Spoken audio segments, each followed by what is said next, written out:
Welcome to Truth Uncompromised. I am your host, Rhonda. Join us every Thursday at 7 p.m. Eastern Time. Truth is peace. Truth is justice and freedom to love, live, and be.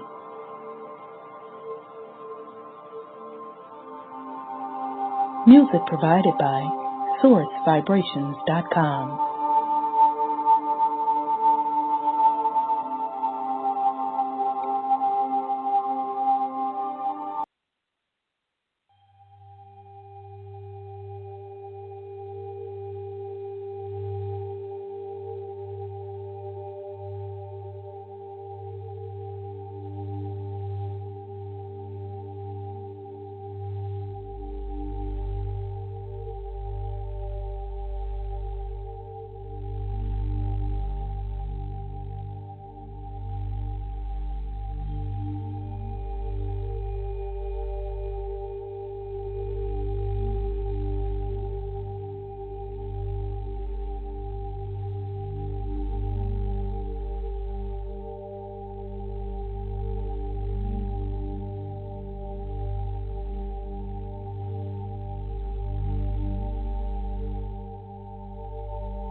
I am love.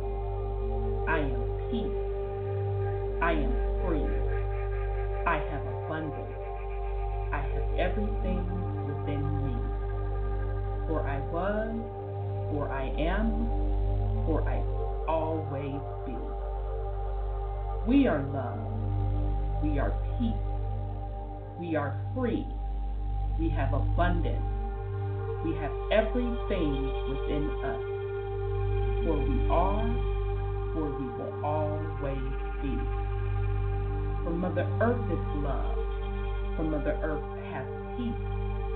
For Mother Earth is free. For Mother Earth has abundance. For Mother Earth has everything within her. For she was, for she is, for she will always be. And so it is spoken. So it has been written, and it is done.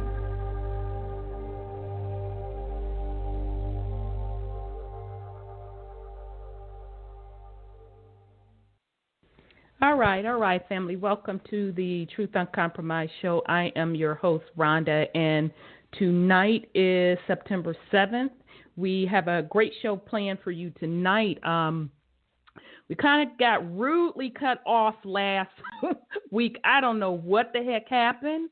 Our show is Let No Stone Be Unturned, Truth, Justice, Peace, and Love Prevail. So we are going to finish up with that tonight. We had about an hour left in the show to go into overtime, and we were just getting into the meat of it, and we got cut off. So we're going to finish that up tonight.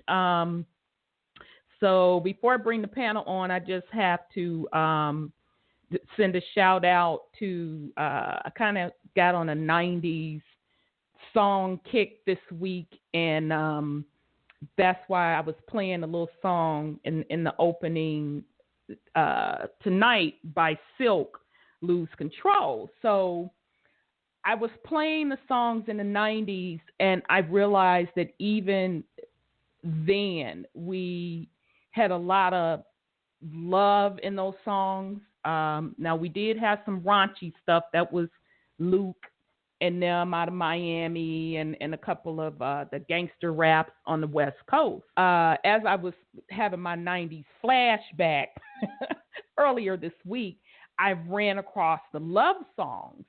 And, on the little playlist, it was just one good cut after the other, after the other, after the other. So that particular song that I played in the opening tonight, Silk, by Silk, Lose Control, it got me what they were saying in the song when the guy said, "Let me touch your soul."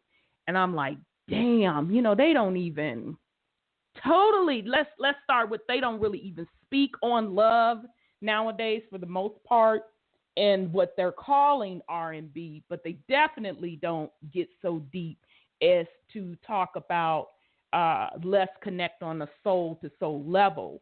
And after one R&B love song after the other kept playing, you could really feel the vibration of love and passion within those songs. And from the time the 90s ended to whatever the hell shit we got today, you can see that the vibration in the music has fallen even further than that. So I was just giving a little 90s flashback. So for you youngins, if you don't know about the 90s music, the love songs, I encourage you to take a check it out. You're going to be surprised. Very, very good music. And I'm willing to bet 90% of you were conceived off those songs. So anyhow, okay, let me bring on my co-host, bring on my panel. Let me see Brother Wendell in the queue. Here we go. Hey, greetings, brother. Oh, what's happening? What's happening, man? Look here. These damn hurricanes jumping off. You hear what I'm saying? I know. Yeah, we're going to have to touch on that a little bit. We touched on Harvey last week because Brother Seven Bomar put out something powerful. So we're going to talk on that a little bit tonight because Brother Sean has sent me some little information. And when I bring him on, I have to tell him that they done snatched the damn video off of YouTube just that quick. He has sent me some little information that is really, really interesting about these hurricanes. So we're going to have to talk through it because they done took the damn video down. So, yeah, but other than that, how you doing tonight? I'm all right. Good deal. Okay, let me bring in Brother Sean just a second. Greetings, brother. Greetings, beloved. Greetings, Brother Wendell. Greetings, my brother. You said they done took that down already? Yep, they done took it down already because I had put it on Truth UnCONPromeyezed Facebook page, and somebody said, oh, they took the video down. I'm like, what? So I went and clicked on it, and it said that they took it down, talking about some copyright infringement. I'm like, yeah. I'm quite sure Richie from Boston didn't complain about it. Exactly. That's what I'm saying. So I'm like, what MF and copyright and so infringement are they claiming? They full of blank because that video, that CBS thing. Yeah, but they usually don't even do that. People put news clippings up all the time in their little videos. That man stumbled across something big. So, we're going to have to talk through it.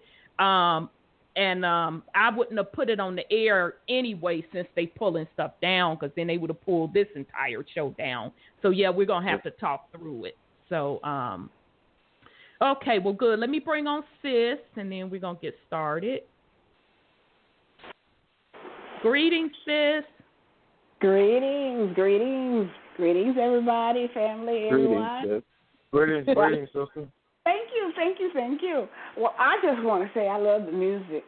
Oh, yes. Oh, thank you, Sis. It's something we don't have in this world anymore.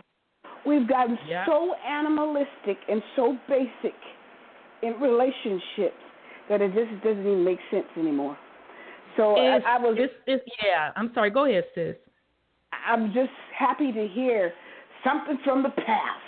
and not in this dimensional frequency we're at right now.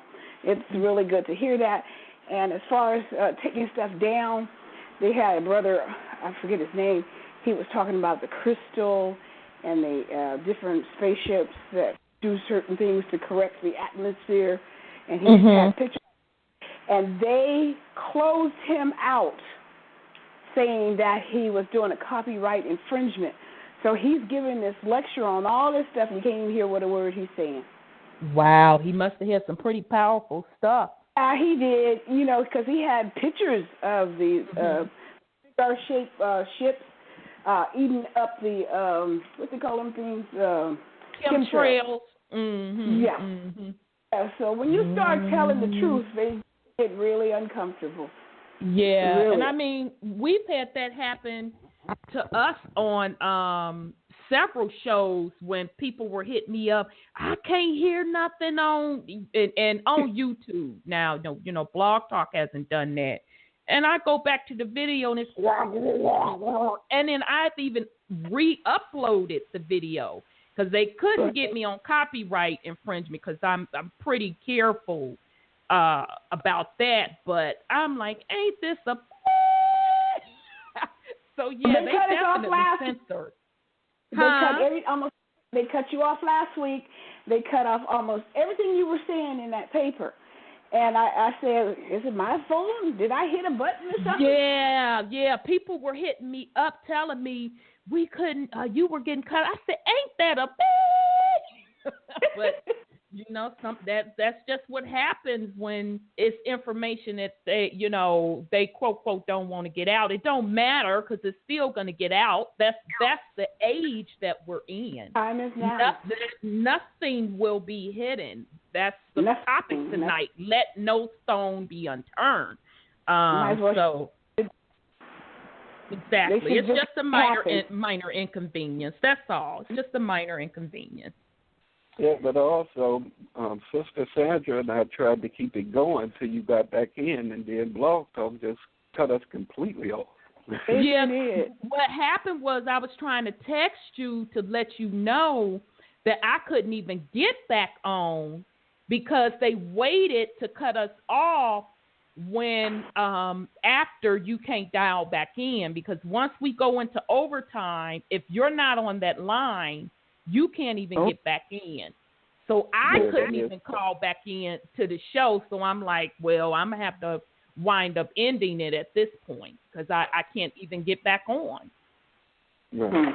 That happened to me that last time when they kicked me off the call. Right. And you was texting me saying, I can't get back in. I'm like, yep, if it's during overtime, you can't get back in. So that's okay because we just doing the part 2, and it actually lines up with Sis Lioness did a show last night, and I was able to tune in for about 45 minutes, and she actually did a breakdown on exactly the point where I got cut off, and she went into it a lot deeper. Ophiuchus. So we were talking about. That's the new astrology sign. So Sis did an excellent job with that, and she kind of blew my wig back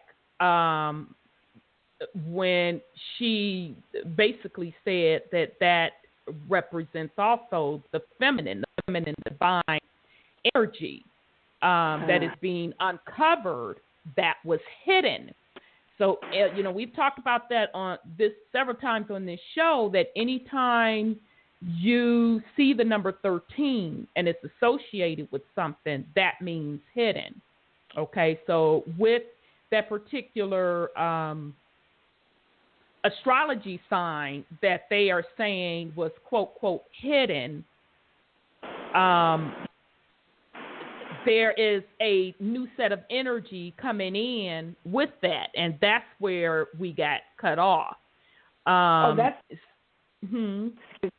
that dragon. That's part of the revelation. Exactly, sis. Exactly. So we're going to go in, pick up where we left off, but I also encourage folks to go back and listen to Sis Lioness' show. That was the second part she did on it. The title of the show is Mercury Going Direct. She's on Blog Talk. And so I encourage you to go back, because the part that I did here, because I was only in it for 45 minutes, I'll have to go back and listen as well.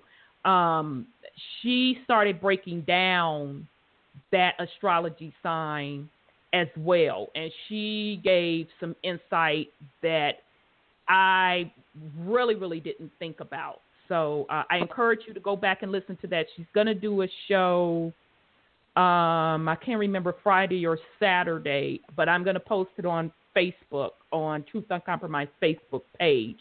And I encourage you to tune in. Yeah, she was on Wednesday. Yeah, that's what I told the family. She was on Wednesday. That's the show I was referring to, that they can go back and listen to the archive. I don't have Facebook.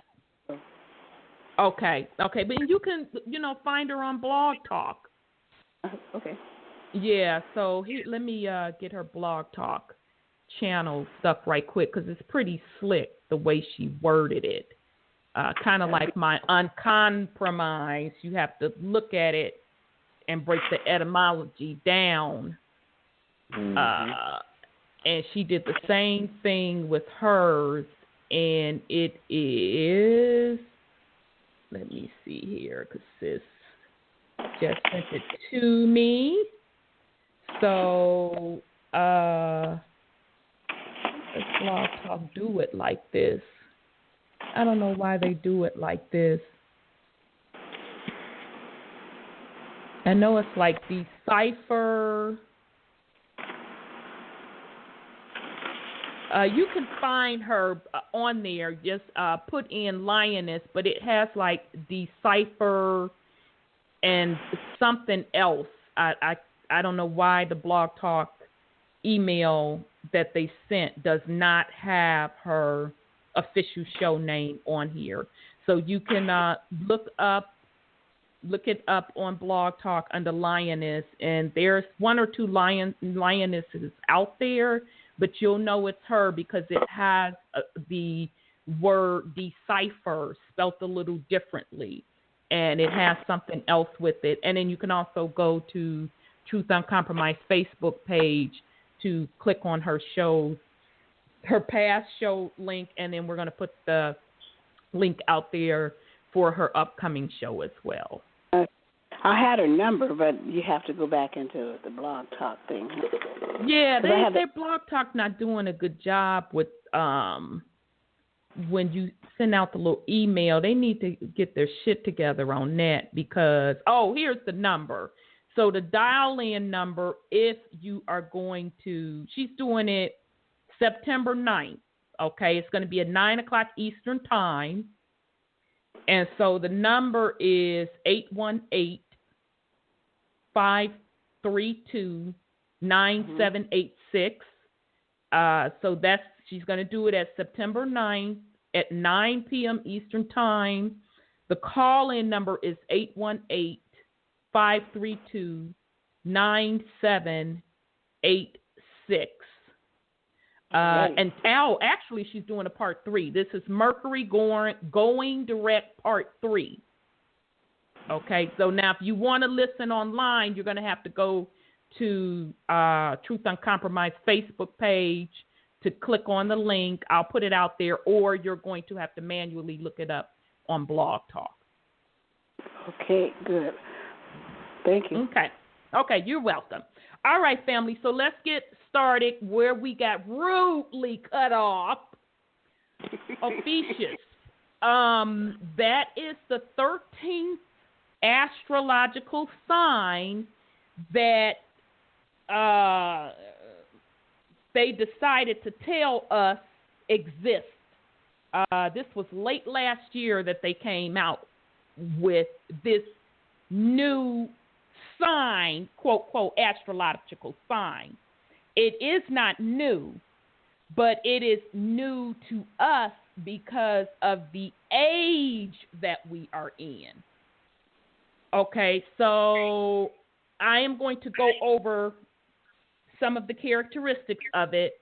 Ophiuchus, or some say Ophiuchus.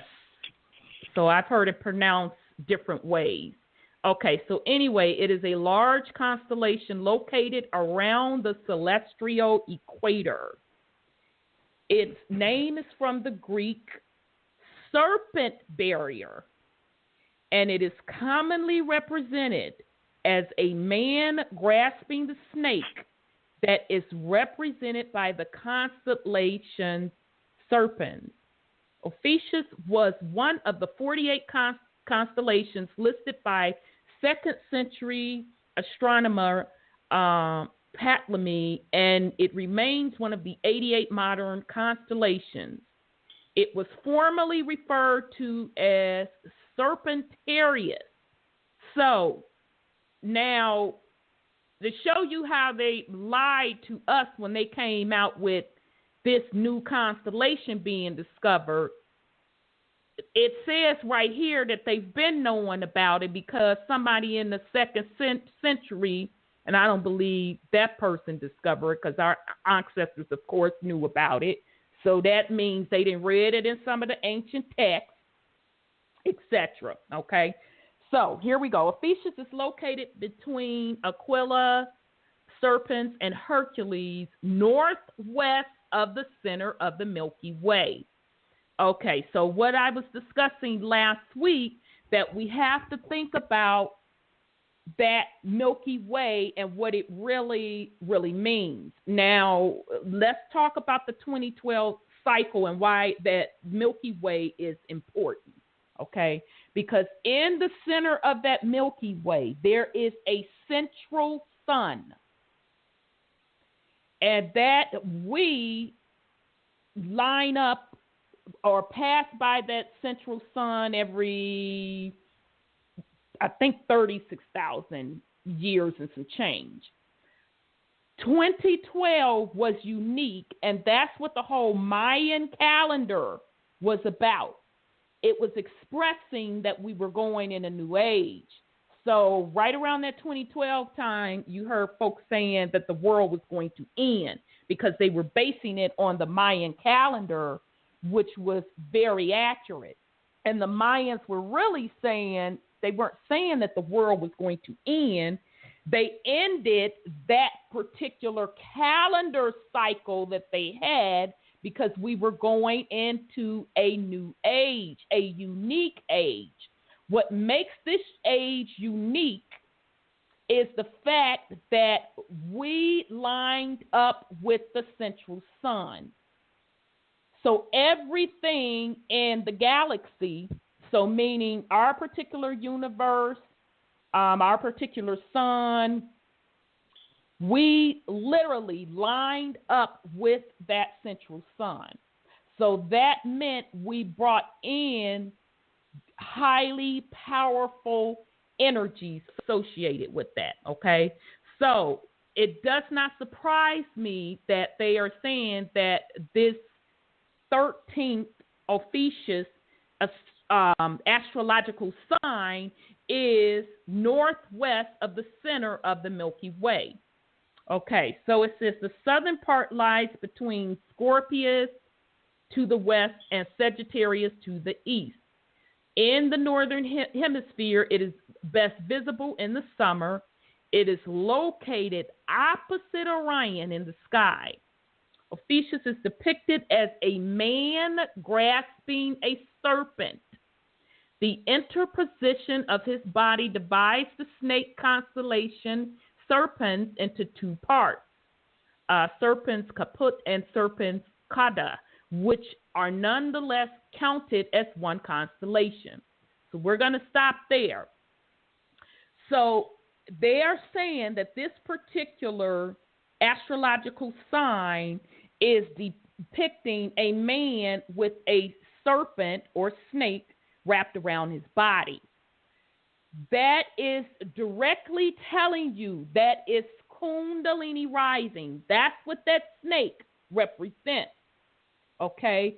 The way the man is positioned in the Ophiuchus constellation is positioned, meaning one part is up, positioned up or north, one part is positioned south, represents the higher self and the lower self. Okay? So that is representing the age of Kundalini rising. Okay? All right. Ophiuchus straddles the equator, but lies predominantly to the stars. But lies predominantly to the south. Okay, I just want to make sure. Okay, that doesn't really matter. All right. Trying to get to the good part here. All right. In contrast to Orion, it is in the period November through January, summer in the southern hemisphere, winter in the northern hemisphere, when Ophiuchus is in the daytime sky and not visible at most latitudes. However, for much of the Arctic Circle in the northern hemisphere winter months, the sun is below the horizon even at midday. Okay. All right, so then it just goes on again to say Ophiuchus is normally visible in the night sky. The constellation is actually not visible at those times and places in the Arctic when midnight sun obscures the stars. In countries close to the equator, Ophiuchus appears overhead in June around midnight and in the October evening sky. Okay, let me make sure. What else am I hitting?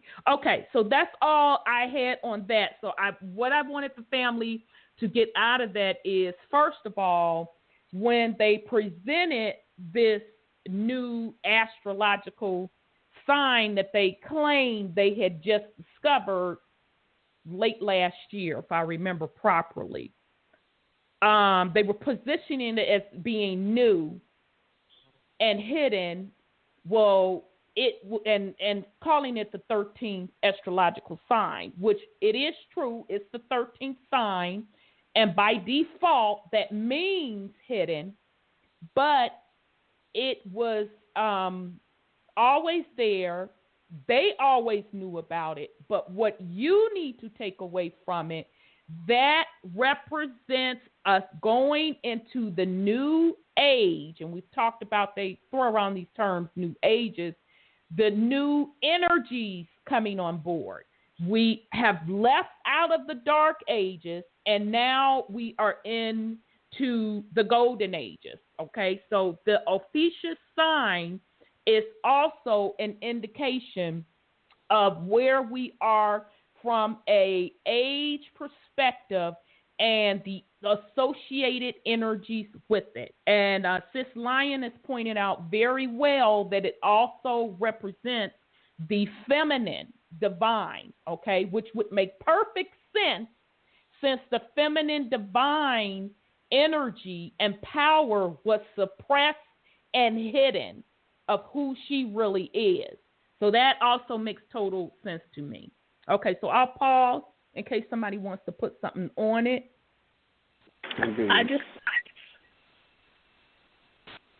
I was just remembering that Dabu 007 said that NASA covered up the maps, or Google did.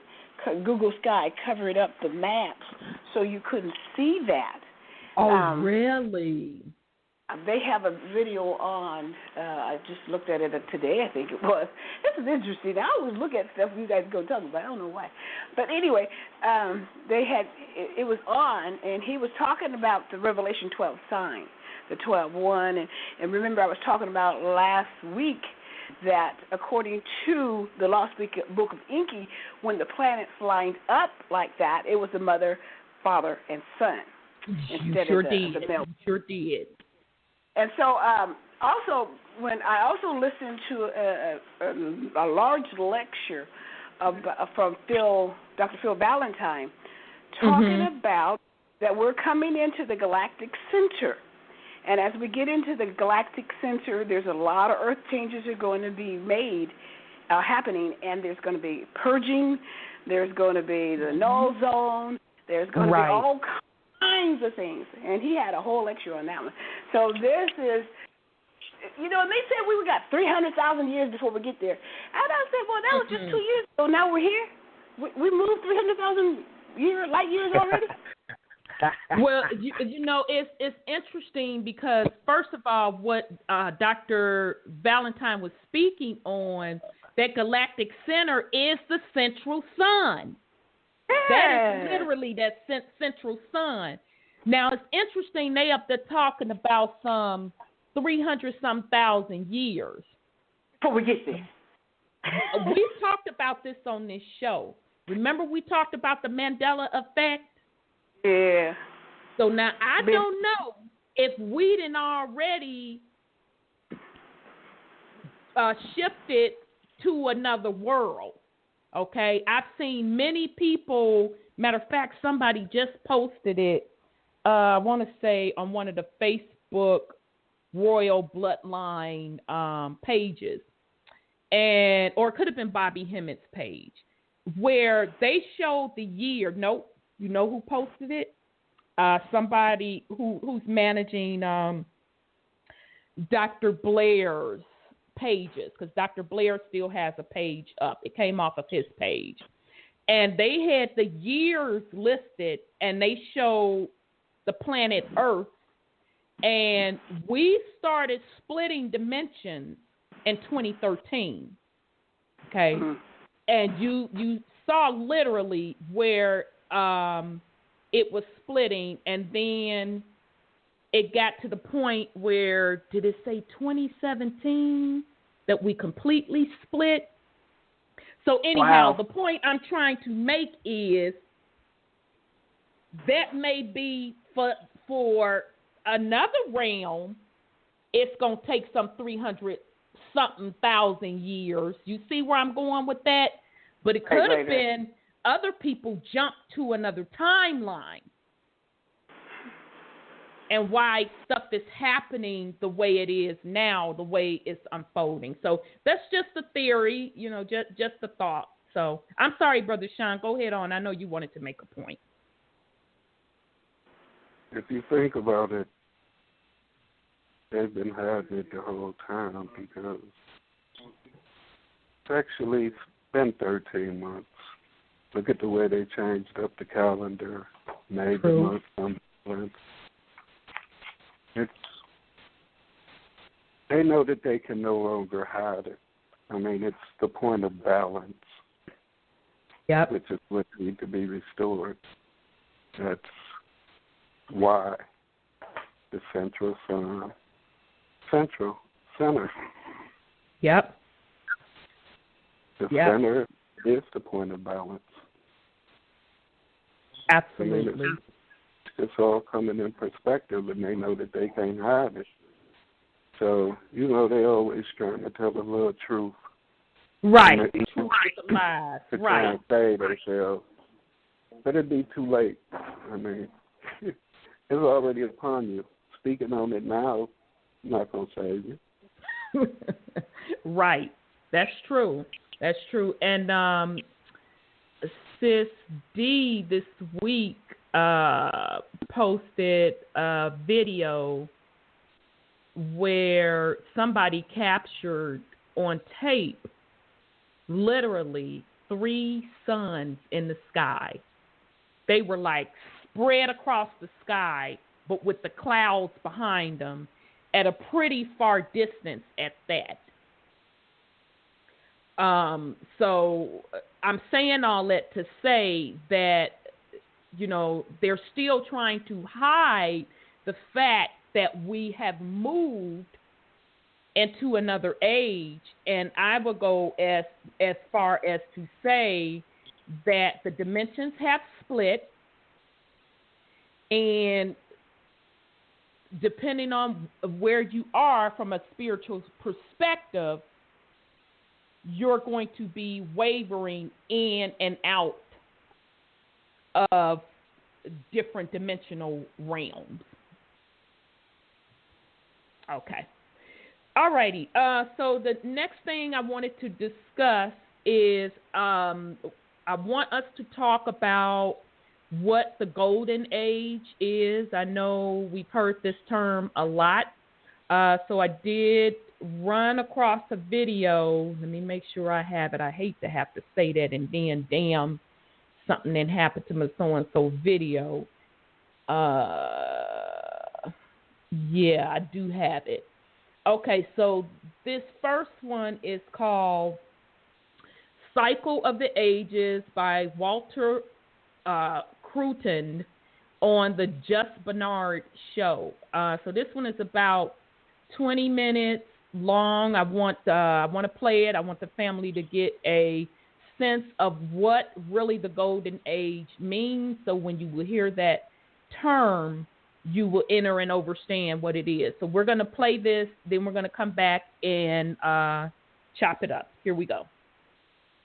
Live from the heart of the Blue Ridge, Roanoke, Virginia. It's the Just Bernard Show with host Bernard Alvarez. Walter is an amateur theoretical archaeoastronomer. He is the author of The Binary Theory of Precession. He is the executive director of the Binary Research Institute, where he researches the celestial mechanics of the precession of the equinox, as well as myth and folklore related to this phenomenon. He is the writer-producer of The Great Year, a PBS broadcast documentary, which I'm going to watch after this show. It explores evidence of astronomical cycles of time known to cultures throughout the world. Walter is an author. He is a part of the CPAC conference, which we'll be speaking about today, and wrote The Lost Star of Myth and Time. So welcome back to the show, Walter. It's been quite a while since we've spoken. It has been, yeah. I forget when that was, but there's been a lot of changes since then. I'm sure. God, I think it was about 3 years ago, perhaps.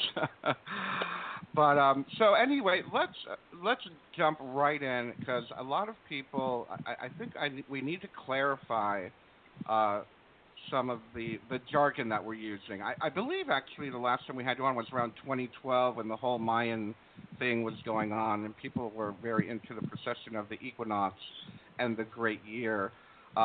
First, is there a difference between the jargon of precession of the equinox and versus the Great Year, or are they one and the same? They're one and the same. The Great Year was the term that Plato used for it when he referred to it, and some other ancient cultures, and for good reason. We all understand the cycle of day and night. It actually changes our consciousness. We go from subconscious when we're sleeping to conscious when we're awake, and it's all due to the rotation of the Earth in relation to the electromagnetic spectrum, the light from the sun. Mm-hmm. And yet we don't think much about this miraculous change just because it's so common. We do it every day. Yeah. And then there's the second motion of the Earth, of course, going around the sun at a slight angle over 1 year, and that causes the season. And again, you have dramatic changes. Millions of things migrate, spawn, hibernate, and then billions, trillions of things just, pop out of the ground, bloom, give their fruit, and then decay again. And there's this massive cycle just due to the motion of the years, the Earth going around the sun. And so it's an apt or appropriate name that the Great Year, which is one precession of the equinox, where the sun appears to go through all the different constellations of the zodiac and get back to its beginning point. It takes roughly 26,000 years at the current rate. And again, during that period of time, according to myth and folklore, there's these dramatic changes that take place on Earth. And as we mentioned, Plato, he broke it into the iron, bronze, silver, and gold, well known for the Greeks, these different epochs of time.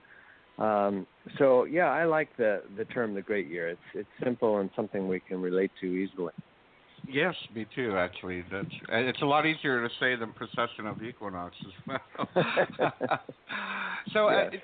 So when we're talking about this Great Year, what you just explained, this is basically what was being focused on when we were talking about the Mayan calendar ending. Is that right? Yeah. So, the Mayan culture was only left us a very limited number of texts. I think they found 4 or 5 at this point that are, somewhat meaningful. And one of those talked about the end point in one of their calendars. It wasn't one of their mid-range calendars. And so a lot of people said, well, what does that mean if a calendar is ending? And, you had quite an uproar about it, as you know. And, of course, we have a calendar end every single year, and we celebrate it with New Year's and blah, blah, blah. But we just then tack on another year. In their case, they actually would start over. And so I think people read more meaning into it. And there's some still today that would say that a great change took place. But I would say the change is sort of ongoing. According to the Greeks or the Indians, they called these, instead of iron, bronze, silver, and golden, they called them the yugas. And we went from the Kali Yuga to the Dwapara Yuga, roughly during the Renaissance period. And boy, you could see a pretty good change there. We went from this really material mindset, and people lived very short lifetimes and knew nothing about finer forces like molecules and electrons and magnetism, etc. And then you go through the Renaissance, and boom, there's this explosion of knowledge, and we're all living, probably twice the age that we did before the Renaissance, and there's considerable more knowledge. So sometimes these changes take a while to see, and maybe we'll look back and say, 2012 was a turning point. But right now it is difficult to identify a change with that, and there is, a specific change that took place roughly between 1700 and 1900 in the Great Year. Oh, okay, cool. And with this, I guess this way of calculating time or calculating the Great Year, was it fairly common for some of these more advanced ancient civilizations to see this? And do we know how they saw it or how they calculated it, or how many civilizations actually knew about it? Yeah, so there's a wonderful book. It's called Hamlet's Mill, written by Giorgio de Santillana. He was the former professor of the history of science at MIT, and also a visiting professor at Harvard. Very excellent scholar. And his co-author, Hertha von Decken, I think that's how we pronounce her last name. She was with the German University of Frankfurt, and anthropologist. And so they checked out, Giorgio was looking for the origins of science and teamed up with Hertha at 40 cultures, and in over 30 of them they found a knowledge of the Great Year, where they would actually, track the precession, the equinox in their sort of myth and folklore, star lore really, or they would make a reference to it and, about a higher time or a great age, and then they were commiserating the lower times they were going in when many of these myths were written. And so, known to over 30 ancient cultures, and it's worldwide. It goes from Polynesian cultures to obviously the Greeks and the Indians are sort of wrote the most about it, that is at least preserved today. But also known to the Egyptians. They called, the Golden Age Zep Tepi. Oh. Nordic cultures too. So, worldwide phenomena. Isn't that amazing? And it's amazing how we seem to have forgotten and are remembering all of this. And so I wonder, Walter, what type of influences do we feel these ages are causing? Or actually, let me ask you, according to maybe one of the paradigms, what age are we in right now? Sure. So, just as we measure the calendar, we have a day and a year for it. So in the Great Year, we have a period of several sort of ways to look at it, but generally speaking, we came from the lowest age, the Dark Age, which was the Kali Yuga in the precession cycle, around the time of the Renaissance. And so there's like a little dawn and dusk to the change, if you will. They call them Sandhis in India. So it started around, late 1500s. It officially took place about 1700, 1701, something like that, which works very neatly with the discovery of electricity. And then it was completed by about 1900, in 1905. Einstein is talking about, theory of relativity and, discovery of atomic energies. And so we go from a time, the Greeks would say, a really material age, the age of man, when you only have an idea of what you can physically find through your senses, and so things are thought to be really solid, and we're bodies, and that's it. And to a time where, wow, everything's made out of molecules, and molecules are made out of atoms. And if you look closely, everything's made out of energy. So we've sort of completely changed our mindset from a scientific standpoint, going from one age to the other. And of course, that's supposed to happen again in another roughly a few thousand years when you go into a telepathic age, which the Greeks would call the Silver Age, the age of the gods, because right now we're in the Bronze Age, the age of the hero. And then, of course, the Golden Age after that. So, yeah, there's very descriptive language for it that you find in myth and folklore. That's really interesting, and I can't help but wonder, we see it all over the Internet. I work with this concept that, humanity is going through this great awakening, whether it be through the influence of the planets or the influence of these time cycles. Is there anything to reflect that in any of these calendars, that we're going through some type of global awakening of consciousness? Yeah, and so it's as we go from the lowest age, the Dark Age, the Iron Age to the Greeks, the Kali Yuga to the Indians. The other cultures had different names for it, but they generally tend to be low, dark terms into sort of a lighter term. That the world is, supposedly going closer again to another point in space where it gets a beneficial type of light, just like the Earth during its daily diurnal or its yearly annual cycle gets more light, at certain times of the day or certain times of the year, in which case it's easier to be productive, energy can be produced, plants can, to produce photosynthesis, et cetera, et cetera. There are real things happening that are sort of quickening and making things better. And then when there's less light, the opposite is true. And so, yeah, and I think, though, that society just, the accepted creed is myths are simply that. They're just myths. There's no truth to it because astrophysicists haven't yet discovered a third cycle beyond the Earth's rotation and the Earth's revolution around the sun. They kind of use a solar system model, even though many now start to believe it is. The solar system does move. We can get into that a little bit later.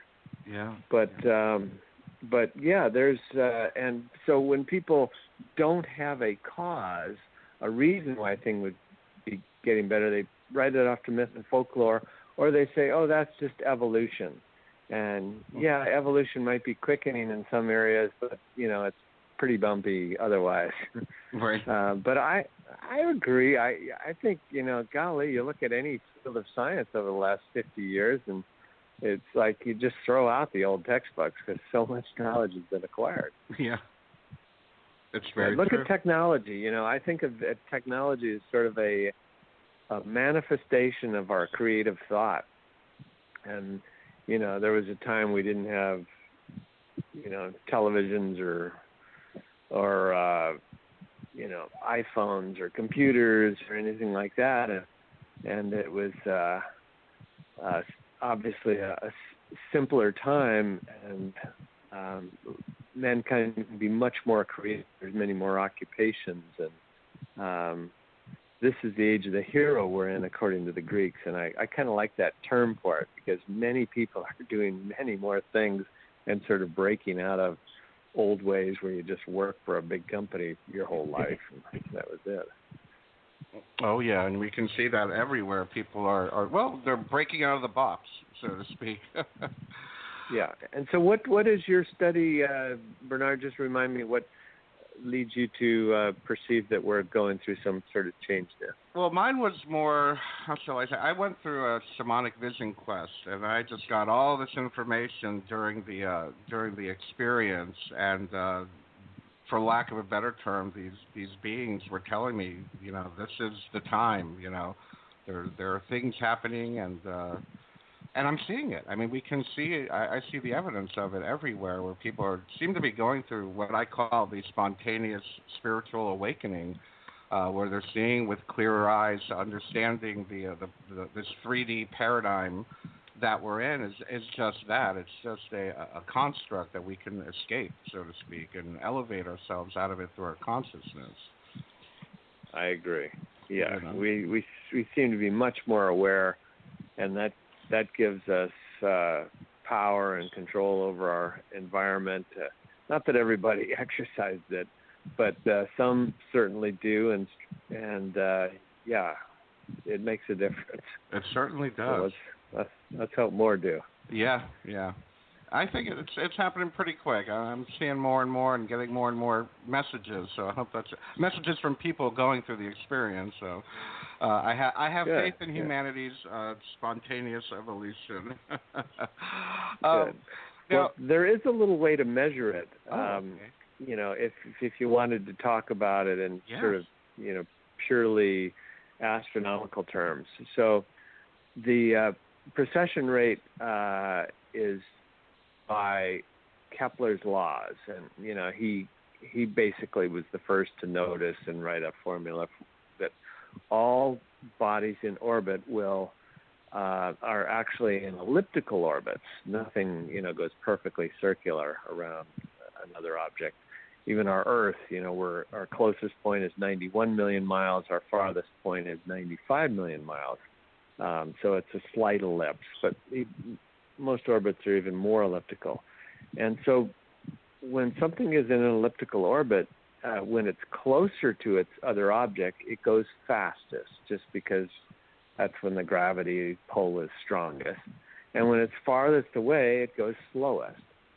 And so the precession observable, we've moving through the different constellations of zodiac at a certain rate, that's measured by modern astronomers and astrophysicists. Now, they use a different method. They use very long baseline interferometry. These big satellite dishes are looking at quasars, beyond the galaxies. And they will say, 10 years ago, the precession rate was 50.125 arc seconds per year. Then it was 50.2 arc seconds per year. And now it's 50.301 arc seconds per year. So the precession rate is speeding up, which means that our solar system is actually getting closer to the star that it orbits. And if you think that the cycle is driven just through the similar dynamics to the daily cycle, the Earth's rotation, or the annual cycle, the Earth's revolution, but this case, the whole solar system going closer to and farther from another point in space is beneficial. Then you can actually measure it and say, oh yeah, we're speeding up. And so we've been speeding up, roughly since the low point, which two stars are at their farthest point, you call it apoapsis, and we're moving from apoapsis, which took place really in the depths of the Dark Ages. It was about 500 AD. Basically all the great civilizations had collapsed. Greece and Rome, and obviously Egypt was in great decline, and Mesopotamia and Sumer, Akkad, Babylon. It goes on and on and on.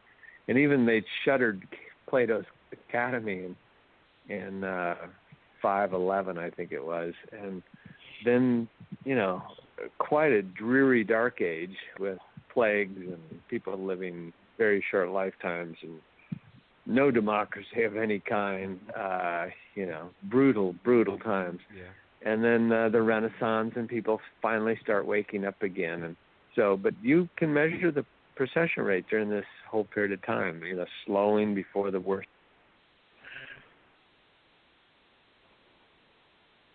Okay. Sorry about that, family. All right, so that video, and I'm going to clear up a couple things because he was kind of dragging on a little bit to me. So I'm going to clear it up.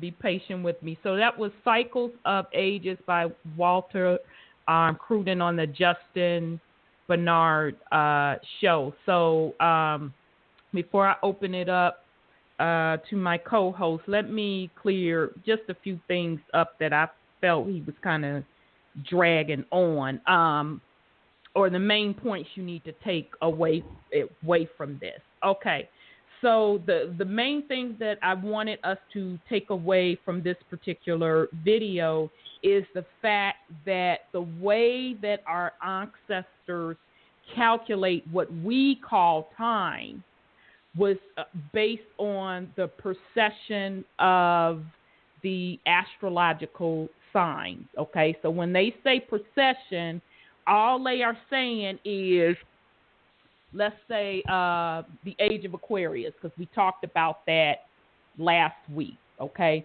so the Age of Aquarius has a certain block of time, per se, the way we calculate time on this planet, and it's like 21 something thousands of years. Okay, so each astrological sign has 22,000 and something odd years.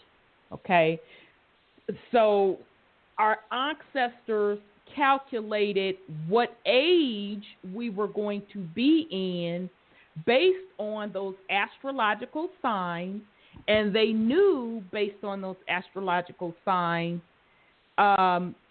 what associated energies were coming into play. So what he was trying to convey in the video, he was kind of dragging on about it. So he was trying to equate how, and this is just what we know to date, what is semi-documented, and shit, you can't even half believe what the hell they talking about on that, when, we were supposedly in the Dark Ages, how Rome fell, how we came going into the different ages. Another good source of the different ages is actually the Bible. And we talked about that last week when we talked about how Moses went up to make a sacrifice, and he sacrificed the ram. And so it was a sign of they were coming out of the Aquarius age going into the Taurus age, okay? So whenever you hear that term, precession of equinox, all that means is the block of time for each astrological sign, okay?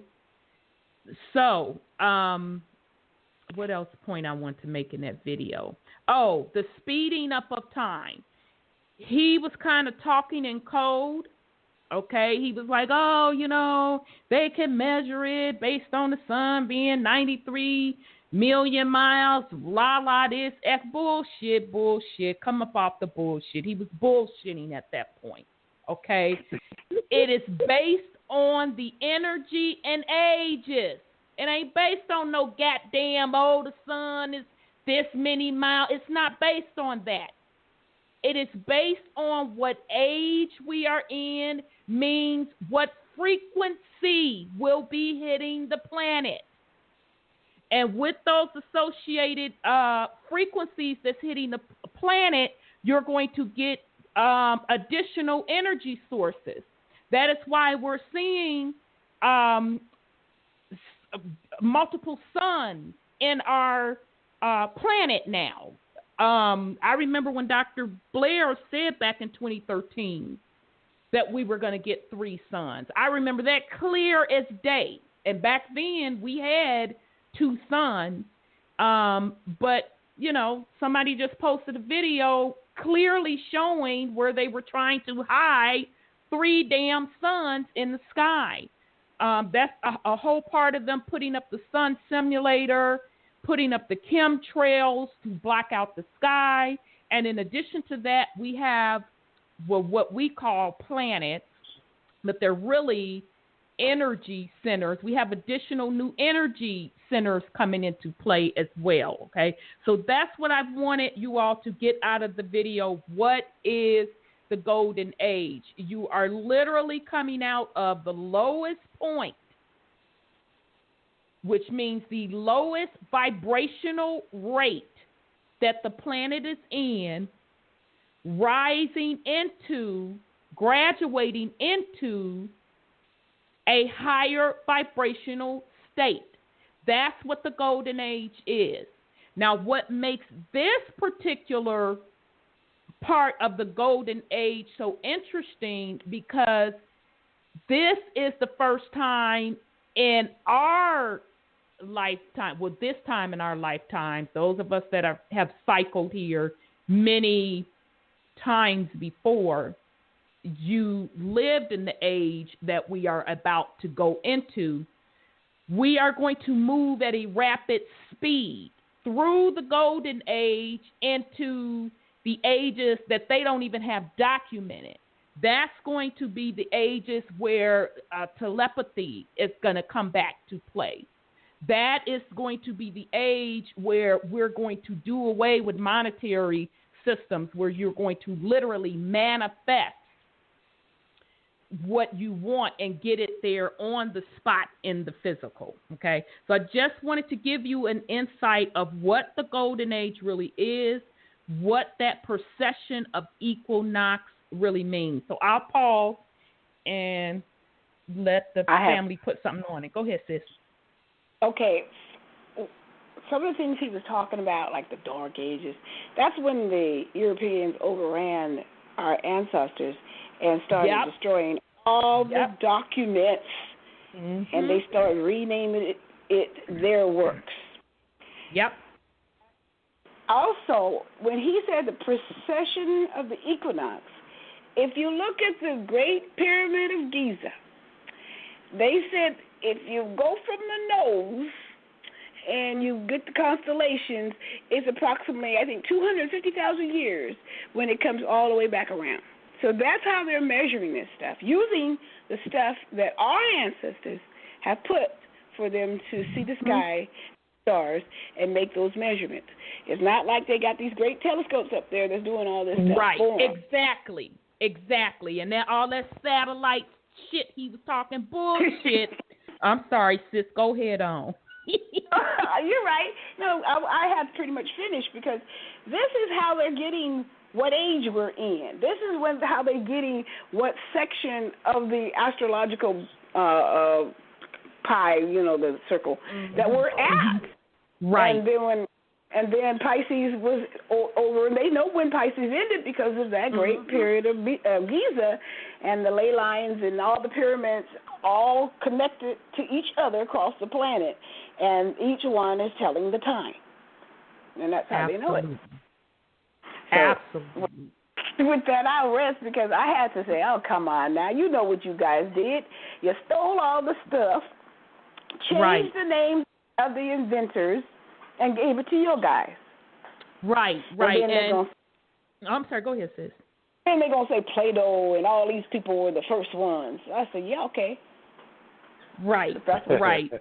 Yeah, and I only tolerated the video because I really had a hard time finding someone to break down and talk about the golden age. But I did want to call out his bullshit, because he was bullshitting quite a bit in tap dancing. All them shows, like, I don't want to really say what we did, but exactly, because when he was like, well, what do you think it means? He gonna ask the host, and the host was like, well, I'm talking about. See, he couldn't have been on this show, because I would have been like, well, bruh, we talking about consciousness. Now you up here talking about some goddamn satellite and some measuring of the sun to the west of face, which you lying about that. The sun ain't no goddamn 93 million miles away. I'm talking about consciousness now. Let's keep it real. And then he, yeah, absolutely. I'm like, well, you should have been seeing that shit from the beginning. So anyhow, I wanted to call him on his stuff to make it clear to the family. We are also going into an age of not only manifestation, they say, but being able to levitate. Back where we were. Absolutely. And we're going to get even more deeper into that, where I want to go next. Did anybody else want to put something on it? Go ahead on, brother. Yeah. Well, actually, he had said 91 million, then he said 95 at some other point. I mean, what the sun just traversing millions of miles at will, and how are they able to measure that? Because his explanation shows straight that I still didn't understand what he was talking about with the measurement, which that's how I knew it was bullshit. Yeah, I mean, yeah. I mean, I'm looking at it like this. Let's go with the wordplay thing. The fall of Rome. You can change those letters around, and that's more. Ooh. Say that again, Brother Sean, because I want people to enter, and understand what the hell you just said. Say that again. Rome. You take the letters, change them around, it's more. Wasn't the fall of Rome. It was the fall of the Moors. Yep. Over there in Europe.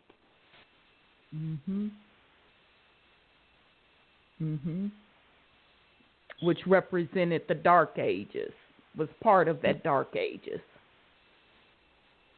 Exactly. Very, very interesting. Very interesting. Okay, family. Here's where we're going to go next. Now, as I was researching for this show, this video pops up in my suggested YouTube playlist. I had never heard this concept before.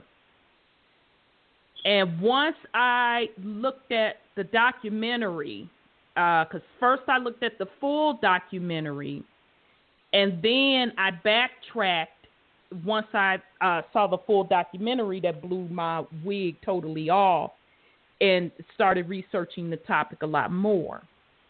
All right, here we go.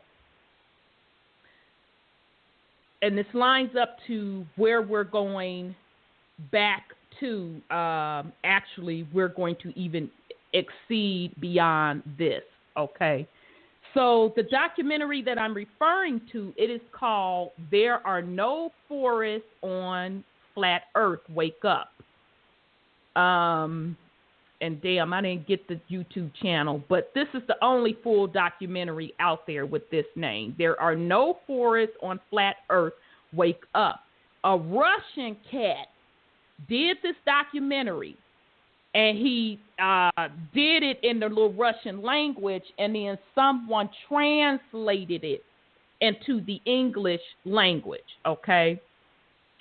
So I got through that documentary. What it basically is describing in this documentary is how our planet or plane or Mama Earth, more appropriately Mama Earth, left remnants of her greatness, okay? And where she left them is in her body itself, particularly in the stones, in the soil. And we've talked about this before, and that's why this show is also called Let No Stone Be Unturned. Okay, but I had no idea I was going to run up on this information. So basically, this documentary is talking about how the landscape of this planet was totally, totally different.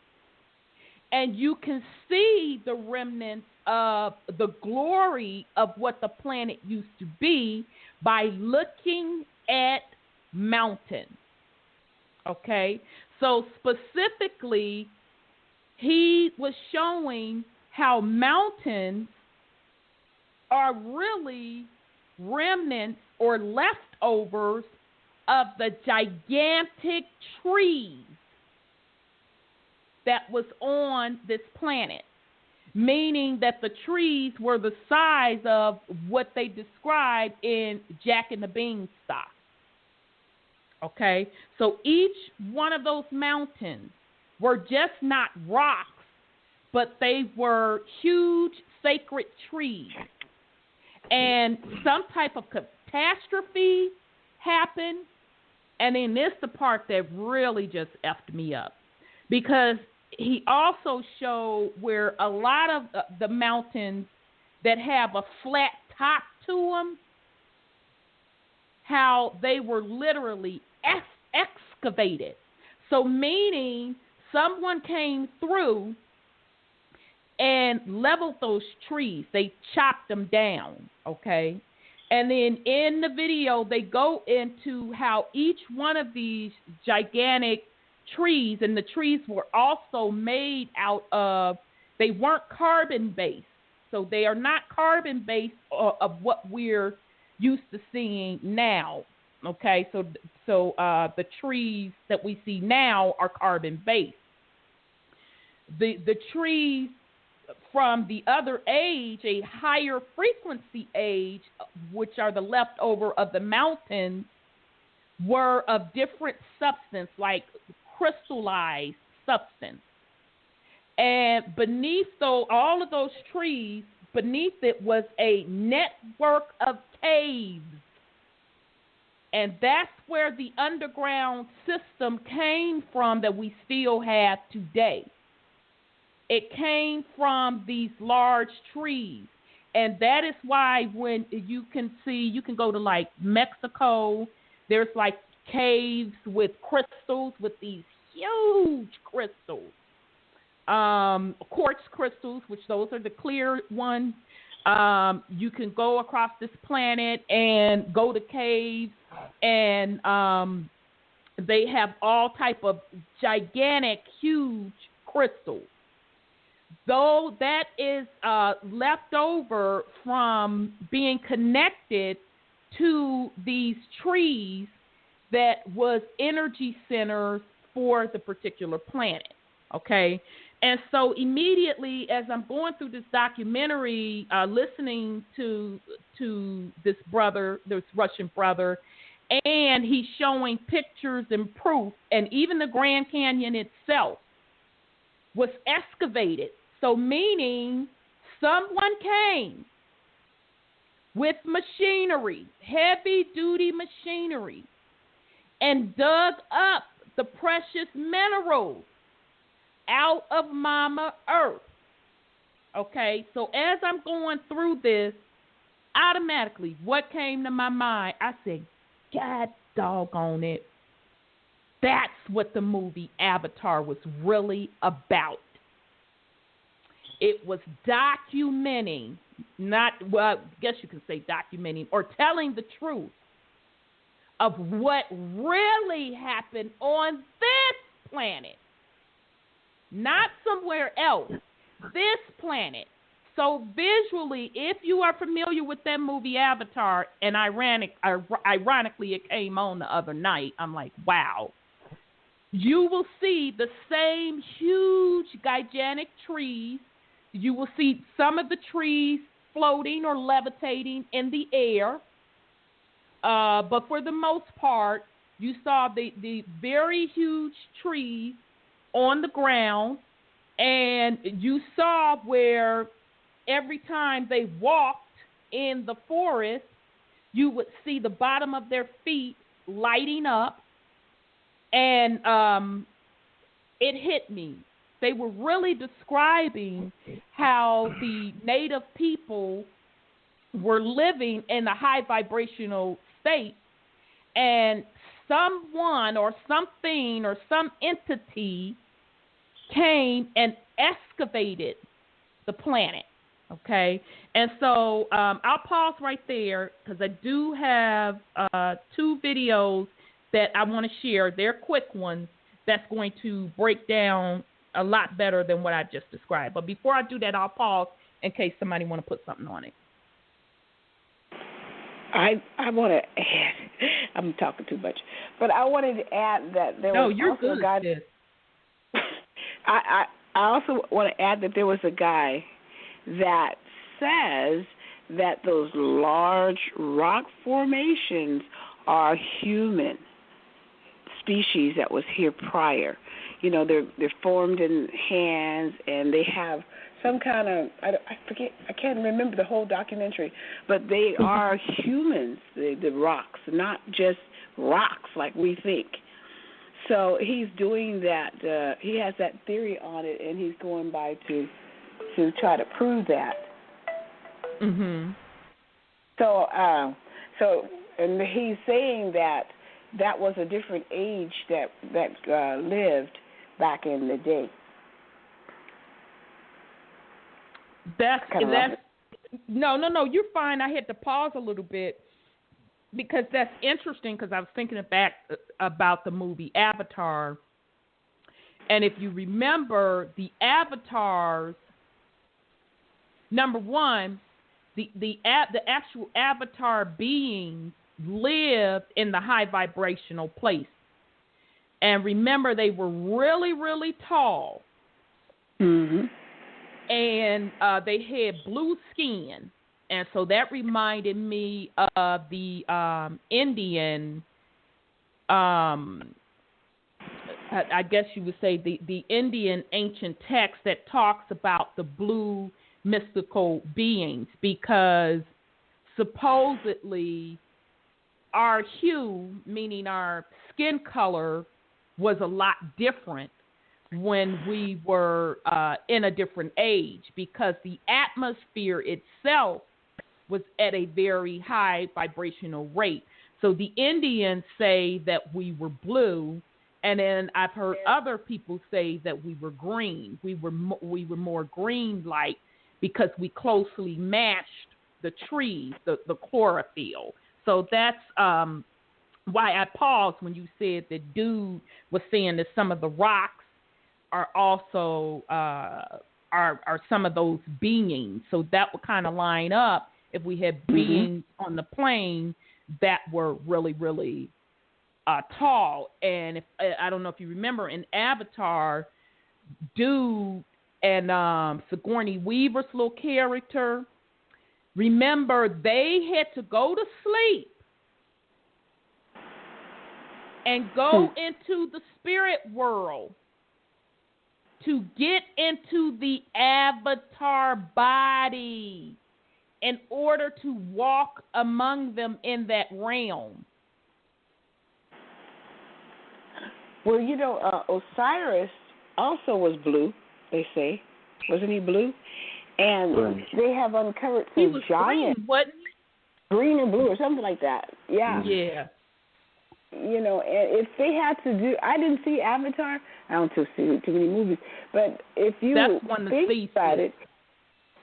think about it, when Joshua took the land, supposedly in the Bible, there were giants in the land, and they were like Joshua and his crew was like grasshoppers. So if Avatar had to go to sleep to become like the giants, they wouldn't have been seen anyway if they had gone in their natural selves. So right, and see, that's where it gets murky, because we don't know at the point I think that the age that the Avatar is describing as well, that's where it gets kind of murky, because it's like the giants that they described in the biblical terms were the Nephilim, right? That's what they say. Right. They were the Nephilim, which are the offspring of the what they're calling the fallen angels. Which I call the demigods. Right. Okay. So what's the truth? I mean, our age seems to be retarded, where we are now, versus what their age is, and they think that we have the age of enlightenment, but really, I've always felt that we didn't really got retarded. Well, we're definitely coming out of it now, and not everybody's going to come out of it, because it's depending on if you want to damn come out of it, okay? But from a technological standpoint, absolutely, we are very, very, very far behind. This shit ain't impressing nobody. What they call it, technology. It straight ain't impressing it ain't impressing me. Okay? Because I shouldn't even have to be technically holding this motherfucking show on this old ass technology. So that's a different story. But the point being is something happened, because even the landscape of Mama Earth changed drastically. Yes. Go ahead on, brother. Initially, they didn't do it spiritually. It was, I would say, it was AI. They didn't become a part of them spiritually until the end. I would agree with you. I would agree. That makes sense. That's why they called it Avatar. Yes.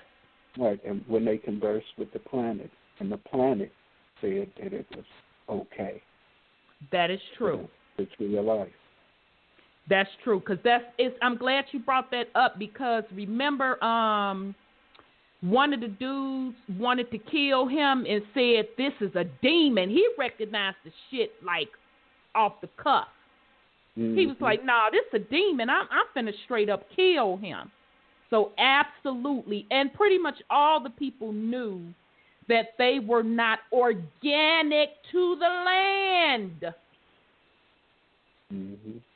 They knew it, so he wanted to slice dude's throat off the cuff. But you're absolutely correct. Once they became acclimated with the planet, meaning acclimated to the vibration, the planet allowed them to stay, and the people embraced them. But very, very, extremely, extremely good point, Brother Sean. They used the artificial intelligence simulation to walk among them, but they had to use consciousness to do it. That's why they call it Avatar, because it's the shell of a body, and they're transforming your consciousness into that shell of a body like the native. But you are still not organic to that land. So very, very good point, Brother Sean. Okay. You could also compare that to Pocahontas. Okay, I thought about Pocahontas. I sure did. I thought about that when I was rewatching it, because it came on. Damn, when did it come on, y'all? I want to say Monday. Monday night. It was on TNT, one of those. I actually own the movie, but TNT, one of those. But when she was all falling in love with his ass, with his unorganic ass, I said, you know what? This the damn Pocahontas story mixed up in this shit too. Where infiltration happened, and the guy, Jake, that was his name. I think that was his damn name. Anyway, he had to wind up admitting that he came there purposely to infiltrate, to convince them to come off of their land. And the people did not care about the resources underneath the land, because that's what they wanted. The resources underneath the land. The people did not care about that from a wealth perspective. What they were concerned about was always staying connected to the land. They entered and understood that they are a part of the land and the land is a part of them. So very, very good point on that. And the movie kind of slipped in there telling who the other creatures were, Jake and them crew, because when they kicked their ass off, and they were, remember at the end, they was escorting their ass off of the planet. And they said, yeah, they're going back to their planet with their dying atmosphere. Right. So I said, who came to this planet trying to excavate resources out the land to save their atmosphere? So I found that interesting as well. Okay. Exactly. So I'm like, okay, they got a bunch of stuff mixed up in here. Okay, so this video is called What You Need to Know About Giant Ancient Tree Stumps. You won't believe it.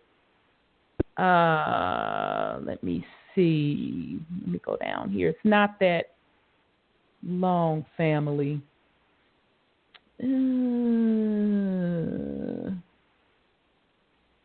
Okay, I gotta find this video because it's such a good one. It's only about 10 minutes long.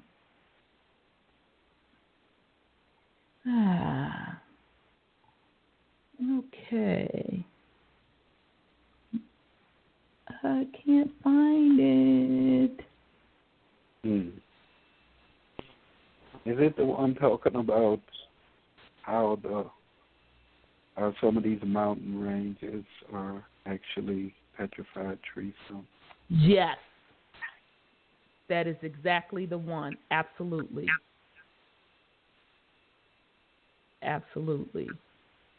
And my video came up missing. Ain't this a B? Yeah, I guess they had us these past okay, let me try the other one. It's another one called Crystal Caves, No Forest on Flat Earth, Invisible Mount Meru. Let me try that one. Damn it, y'all. Some hard-hitting stuff in that.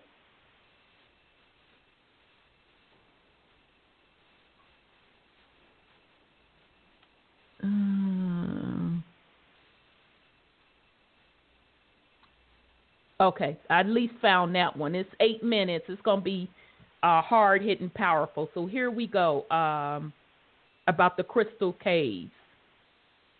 Here we go, family. It's only 8 minutes long. Hey, thanks for joining me. Hope you're doing well. We should know by now that mountains and plateaus are not rock formations, but the stumps of giant trees that were cut down. They were silica-based, not carbon-based like today's trees. Watch the video No Forests on Flat Earth if you haven't yet explored this topic. Silicon Valley is what pushes all technology today, and it gets its name because silicone is great at storing and processing information. Computer chips are made from silicone, and this is why they're able to hold so much information. Quartz is a silicate made of pure silica, and many crystals used in healing and New Age circles today are variations of quartz. Clear quartz is known as the master healer and can unlock psychic abilities. So much of what we're digging up as far as crystals are actually the remnants of these giant silica-based trees. In James Cameron's Avatar, which is actually a history of our not-so-distant past, the natives communicated with these spectacular trees and were given divine information. Imagine the information a tree could hold made of silica. All of these trees extended from the tree of life at the center of our plain by a vast root system. It was one giant organism. What we think to be a cave system is actually an old root system. These trees were huge, and so were their roots. Side by side, a carbon-based root system is strikingly similar to the cave systems, the silica-based roots. Gems and crystals are most abundant in caves. As we know, trees have a complex root system where they're able to communicate with one another. Trees can transport carbon dioxide, water, and other hidden information we can't detect with our senses through their root systems. If you've ever been in a room with tons of large quartz, amethyst, etc., you know that the energy is powerful. Crystals have been known to store information, and this is why they oftentimes require energetic cleansing. Imagine what kind of information and energy was circulating among this worldwide system of trees powered by the same material. And we're told that quartz is a rock-forming mineral. Now, this definitely makes sense. So think about it. How can a cave be constructed naturally out of the ground? We're given the bullshit answer that limestone gets dissolved over time and forms caves. But again, these systems are all too similar to that of a root system. Most rivers used to be filled with these roots as well. The rivers contained the above-ground roots, while the caves in part contained the below-ground roots. Just some speculation. Look at these photos of giant crystals inside of cave systems. This is insane. I'm proposing all of these giant root systems used to contain as many of these crystals, but were stripped of them and are now lifeless. I mean, just look at some of the caves without crystals. To me, they appear stripped. They look dead. An uprooted tree shows small roots in various sizes hanging from the bottom. Stalactites and stalagmites are very similar to this. Again, keep in mind these trees were enormous and way sturdier, made of thicker material. So somebody has harvested these minerals and crystals. Where petrified wood is, we see sand. Petrified wood is made of precious gems and crystalline structures. When we compare this wood to the floors and sides of mountains, we see the similar gradient patterns. Pieces of petrified wood are pieces of these ancient trees. In these inland areas with large amounts of sand and in deserts, there's no access to the ocean, so the sand isn't coming from there. And what is this sand made of? Sand in inland areas are made of mostly silica and other materials, including forms of quartz. When a regular tree is cut down, dust flies. It starts covering the ground. I think you know what I'm getting at. Inland sand and deserts are not naturally forming, but were made from bits of silica and minerals that flew off of these organisms as they were cut down. As Vlad Hangen pointed out, some of the ancient Toltec pottery suggests that what's being depicted aren't merely crocodiles, but the quarry excavators used to get rid of these trees, that we still use to this day. The ancient people probably saw these monstrosities and assume they were animals rather than man-made technology. Mount Meru is the magnetic mountain that lies at the center of our plain at the Arctic. The tree of life used to stand at the center, and it was cut down. As we know, mountains are tree stumps. It's said that the tree of life was encased in Mount Meru, but I'm speculating that Mount Meru is the remnants of the tree of life.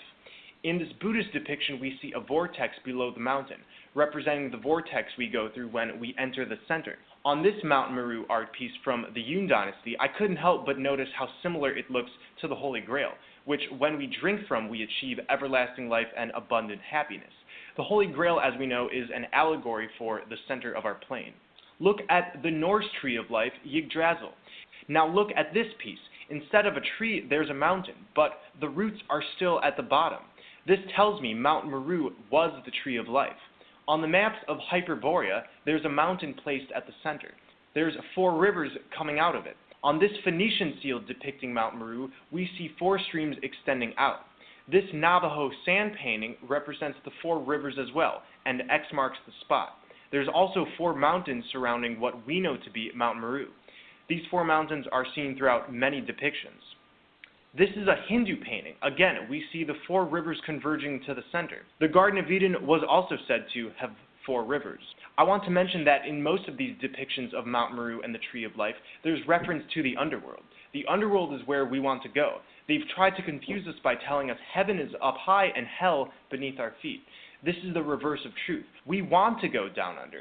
That is where we will find heaven, where we must go to so we can exit this matrix and into a land of paradise.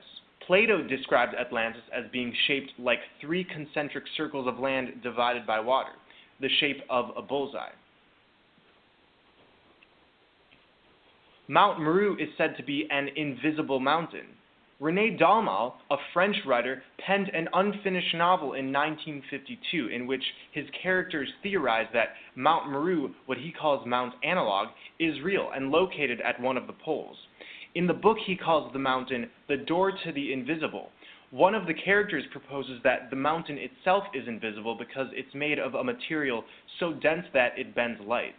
This is considered a fiction work, but it still reveals to us many things about Mount Meru. The substrata of this territory are composed of material which have the property of inducing curvature in such a way that the region is encased in a shell of curved space. The author gives this illustration along with these words. The character explains there would be an optical illusion where you wouldn't even notice the mountain there and would naturally bend around the force field of curved space. He says the shell of curvature which surrounds the island is not absolutely impenetrable. That is not always, not everywhere, and not for everyone. At a certain moment and in a certain place, certain persons, those who know how and wish to do so, can enter. What this tells me is we need to be vibrating at a high enough frequency as to where this mountain and area around the mountain will become visible. Just like how the flaming sword put to guard Eden and Heimdallr in Norse mythology protects the bridge to Asgard, there is a force field around the mountain which will only let us in if we are of pure intent and heart-centered. So in the meantime, we must intend to create heaven on earth. Think only with our hearts and keep working on connecting with Earth's energy via sun-gazing and earthing. We can communicate with the sun, speak our intent towards it, and the same thing with the divine feminine energy that seeps through the soles of our feet when we earth. When we ask for guidance and help to be filled with love, knowledge, and the wisdom of the ages, we receive it. Ask and thou shalt receive. Soon enough, we're going to be drinking from the Holy Grail. We will enter Hyperborea, the Garden of Eden, Atlantis, Shambhala, whatever you want to call it. For those of you who haven't yet, search blood over intent. Okay, all right, and I'm not going to play that last part because he got some little ritual he got going on, and I don't promote folks doing it. Now, you can listen to a motherfucking video yourself if you want to participate in this ritual. I'm not saying anything's wrong with it. I'm just not personally promoting it, but he gives out darn good information. So, but the name of that video is Crystal Caves, No Forests on Flat Earth, Invisible Mount Meru, and that YouTube channel is called Flat Earth Paradise. And he talks about Mount Meru an awful lot, and we played another one of his videos on this show as he explained how Mount Meru is Mama Earth's energy center in the middle of her, which represents what they are calling the Arctic Circle. Okay, so that energy center is actually the where the aurora borealis light comes up from.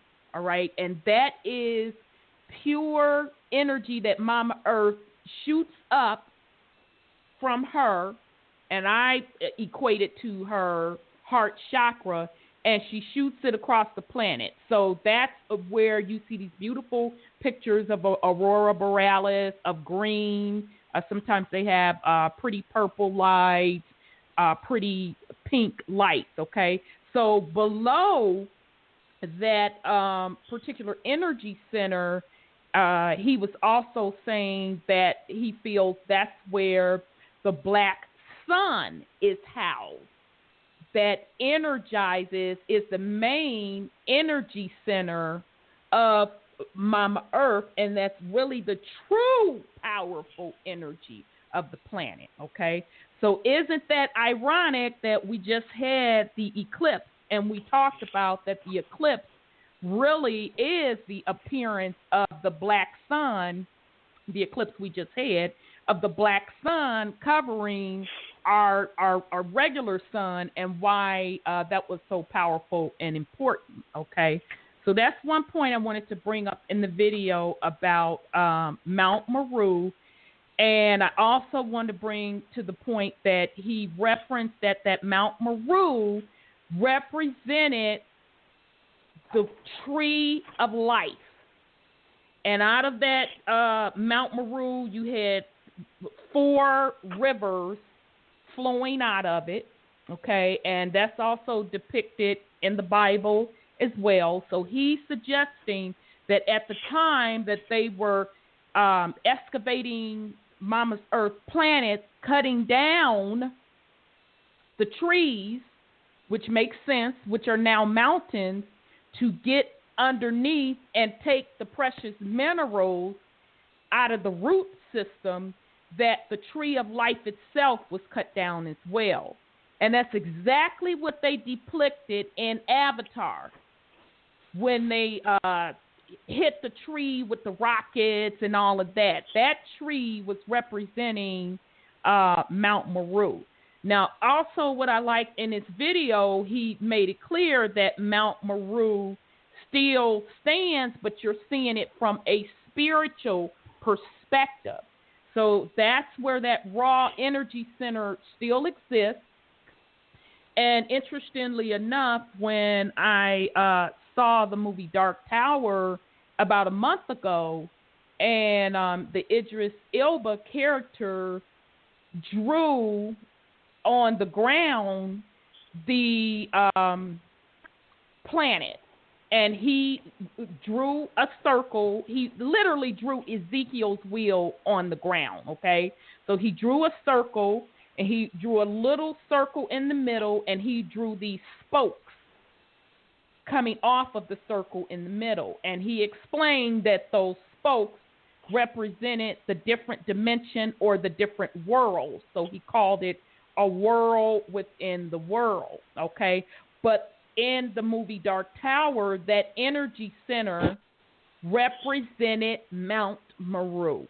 Okay, so same concept. So I thought that was extremely, extremely interesting that the tree of life itself literally did exist, but as they were excavating on this planet, cutting down these wonderful beings, these trees, that it got destroyed. And I am willing to bet at that point that all of that excavation was going on this planet.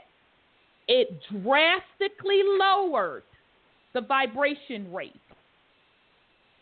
on this planet. So that meant the vibration rate of the people was lowered, as well as Mama Earth's vibration rate as well. Okay, so part of what we're talking about tonight, let no stone be unturned, when we talked about last week that this is the age of where there's no more veil, nothing will be hidden anymore. We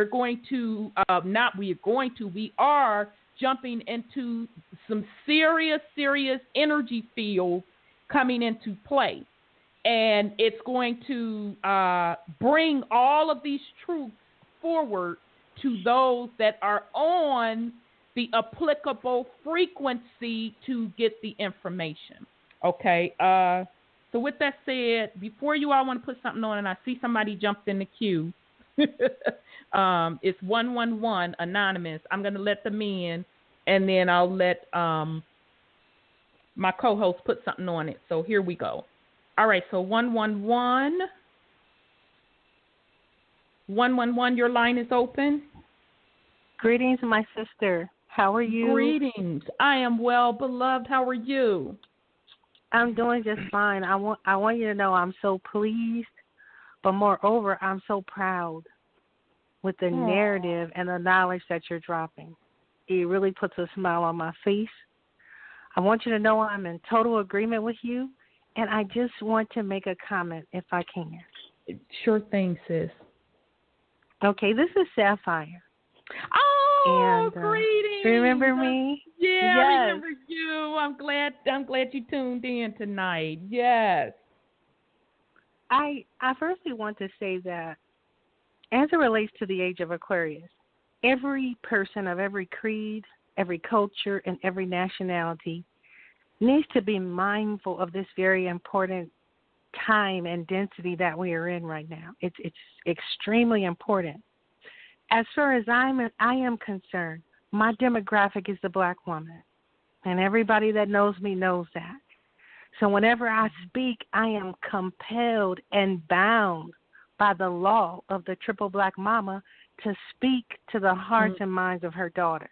And that's what I'm going to do right now, real quick. Like, the Age of Aquarius is so important to the black woman. I want for them, if they can hear this, to do all the research that they can. I'm not going to guide them in any particular direction, because what I'm finding is that sisters are waking up. Mm-hmm. And many people will say, how so, when they're twerking and they're doing all this and that? Never mind that.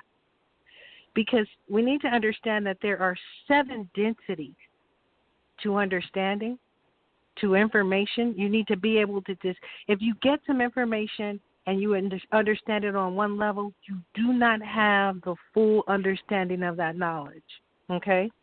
Having said that, as it relates to the Age of Aquarius, you spoke of Mount Meru.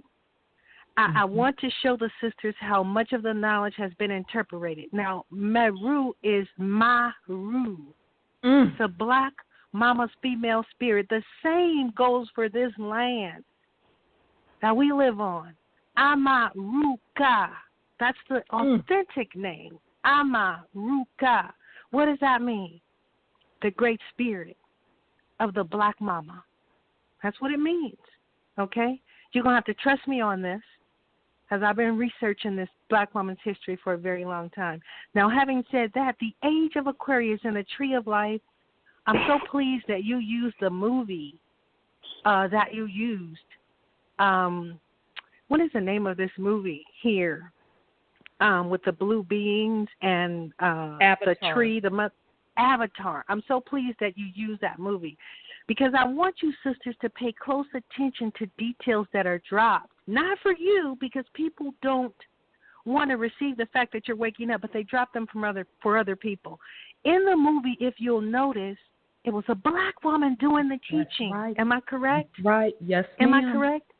Yes, ma'am. And when they needed resurrection and regeneration, who did they look to? It was the black mama. That's right. That tree of life, if you don't hear anything I said before this, hear this. The tree of life, I don't care what anybody tells you, is indicative of the map that tracks your ancient black mamas, tracked the Kundalini energy that allowed you to come into manifestation parthenogenically. When you look up into the system of Sirius, Saturn, Orion's belt, the sun, when you follow the track, you will see what they are saying to you. This is where Sirius B must travel. These are the travels of Sirius B that it goes through, the channels that it goes through in nebulous in the universe before it makes itself manifest to the Djed, and it can go into what? Between the thighs. That's why you see thighs in ancient map. A thigh means in between those thighs that's where the black woman comes from. And and the reason she can come from in between those thighs is the manifestation of radiant solar phatic energy in the form of light that causes the combustion process in a cell to work on the polar body and create a parthenogenic black woman. Okay? I hope you all understood what I'm saying. I usually don't say things like this because I have to prepare the black woman's mind for the knowledge of herself. And when I just give it, they think that I'm just talking crazy or gibberish. But I promise you, Black woman, that's what it means. The Age of Aquarius is all about you. You have a responsibility to bring this wicked earth back into a harmonious place, okay? To teach everybody else how to respect life, how to respect nature, and most of all, how to respect one another. That's your job in this age, Black woman. You're the Jedi. You can't be a Jedi unless you're a Black woman. They know this. Scholars know this. I just need for you to know, I need for you to start researching yourself and start teaching the babies. Each one teach one, Black woman. And I want to thank you for your time, my sister. Oh, and thank you. I just appreciate you so much. I can't, if I had 1,000 tongues, I cannot express to you how much I appreciate what you're doing. And like the sister told the white boy in the movie, she told him, if you want to ride this being, then you need to let it know that you love it. And you need to let it know, I see you. So I said all that to say, I see you, my sister. I see you. Okay? Thank you. Thank you. Ooh, boy, peace and love. All right. Okay, she brought it. That was quite deep. Thank you, sis. And I love that name, Sapphire. So hopefully now we have a better understanding when we see these precious crystals, these precious minerals, what they truly mean, where they were derived, and what they are a part of. So thank you so much for that, sis. That was very, very powerful. Okay, so all right, co-host, did anybody want to put something on it? Yeah. Just getting off into wordplay again. Just thinking about dark matter. Considering the M and W is basically the same letter, just inverted. Mm-hmm. Dark water, primordial waters. I mean, it's all about the divine feminine. Like she was just saying, it's through those vows that we get here, but it's in those primordial waters that you receive all your information. Indeed. Very, very good point, brother. And, as you were saying that, and we've talked about this several times on this show, as above, so below, and even the air that we breathe is just another density of water itself. So meaning we are encased in mama's womb as each individual person. Same concept. Mm-hmm. The exact same concept. So getting back, I'm sorry, go ahead, sis. Big Judah was going through some scriptures. I can't remember which one he was. I was trying to look at my notes, but I can't find it right at the moment. But he was talking about the unforgivable sin. And the unforgivable sin was not honoring Earth Mother. Yes. Your Earth Mother. And I'm thinking, they're not really talking about the earth itself, but the mother who gave you your breath. That's right. And the Earth Mother, who is the microcosmic computer, who gives you everything you need. Yep. Speaks to your mind. She's your eyes because you have her eyes. She's everything you are, and you're everything she is. And he said, your Earth Mother, who is actually tied to the earth, and Sister Sapphire was talking before when she was coming. She came on talking about the oldest known life on the planet is the mother. Absolutely. And so the scripts tie back to the fact the mother is the earth, and you must honor it at all times, and that's your mother that you have. So I just want to bring that up. Very good point. Very good point. And you know, it's interesting. I have been thinking quite a while. As you know, I know that we're in the age of Aquarius, and we will keep vibrating to higher dimensions as we continue to spiritually grow, and our consciousness comes into that.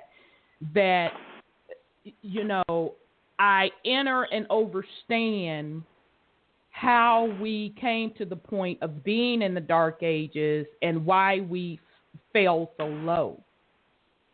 Because any time that a mother or a woman is violated, there are serious consequences to be paid.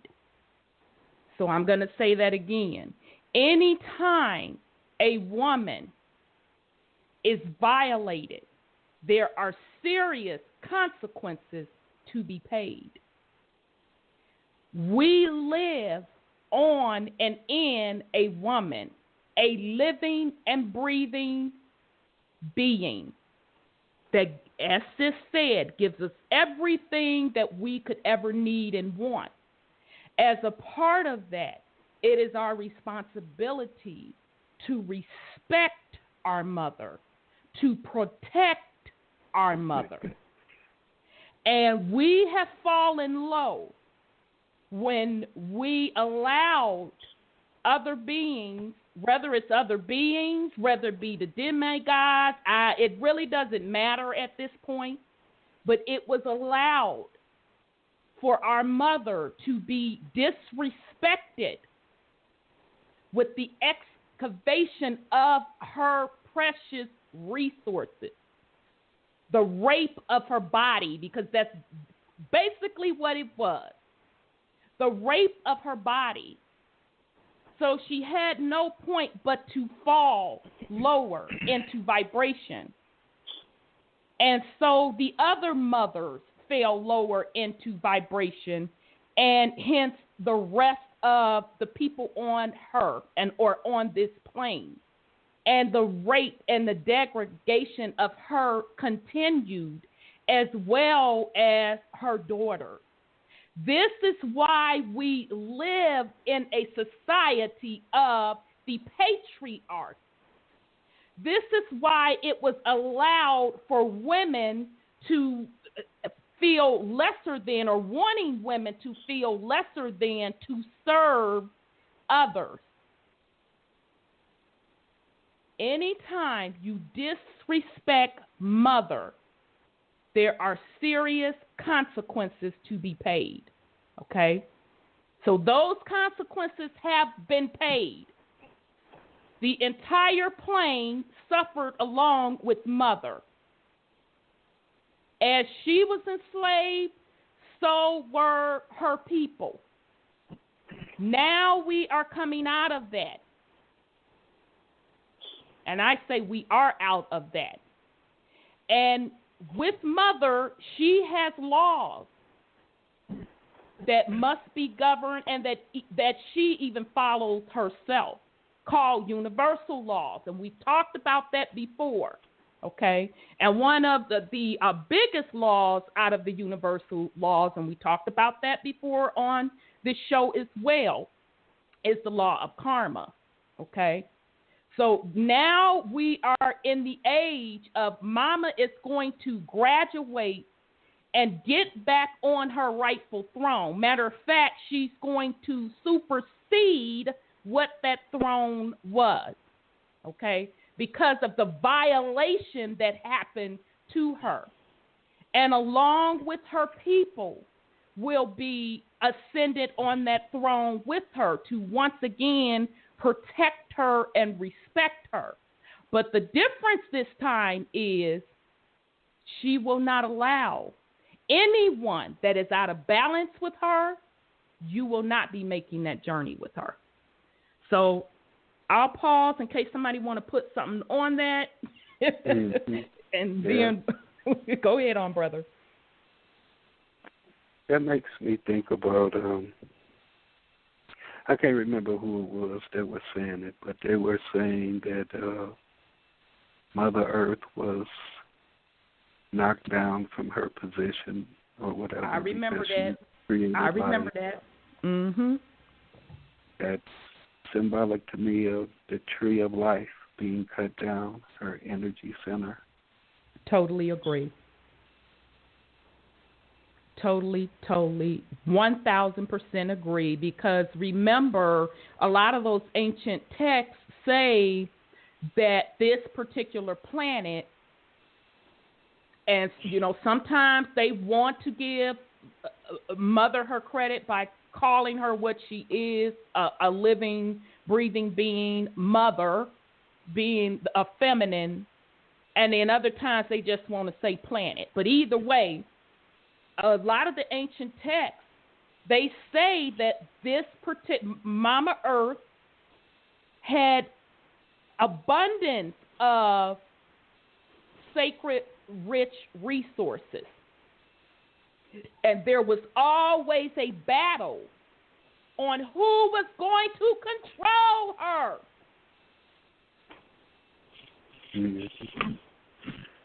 So sure, she was knocked off her position. It wasn't for anything she done. It was knocked off her position because folks wanted her natural resources and to control that powerful energy. And it happened. But as the universal laws that were set up work, it has to swing back around. And that karmic debt must be paid. So that's the flip side of the Aquarian age as well. Yes, we're moving into a rapid time where things are going to be moving much faster, and a lot of us feel it. We feel how things are moving really, really, really rapidly, okay? And that's those of us that on a conscious level are connected with Mother Earth. The flip side of that is the karma debt, the damage that was done to Mother Earth. Those responsible have to pay that back. But except this time, she gets to choose who will reside with her. It is her choice. She will no longer be raped. So, very, very good point, Brother Sean. Very, very good point. Okay, so as we, family, are talking about the Aquarian age, and anybody else that want to put something on it, please feel free. Just press *1 to get in the queue. But as we talk about the Aquarian age, and for us as each individual to definitely get in tune and take advantage of it, we've talked about several times on this particular show, and I am going to continue to talk about it, is that each individual one of us, we are also gods within ourselves, meaning we are also creators. And now is the time, most definitely, where you can take advantage of activating your own God force, your own God power within you. And when we talk about the activation, that is a part of that Kundalini rising, okay? Balancing out your chakras, getting consciously connected to Mother, and being able to rise up that Kundalini energy, open up that pineal gland, and hit that crown chakra to get to the higher realm. And as I always say, we have the power. Each individual one of us has the power to create the world you want to be in. Okay, so this next one, I may have played it before, but, I love me some Bobby Hemmett. He always brings it home. This video is activating the God within. Are you the master or the slave? So let me see. Now, I know I just saw this video, and it's not a long one, y'all. It's only 12 minutes. So we're going to play this, and then we're going to come back and chop it up a little bit more. You're going?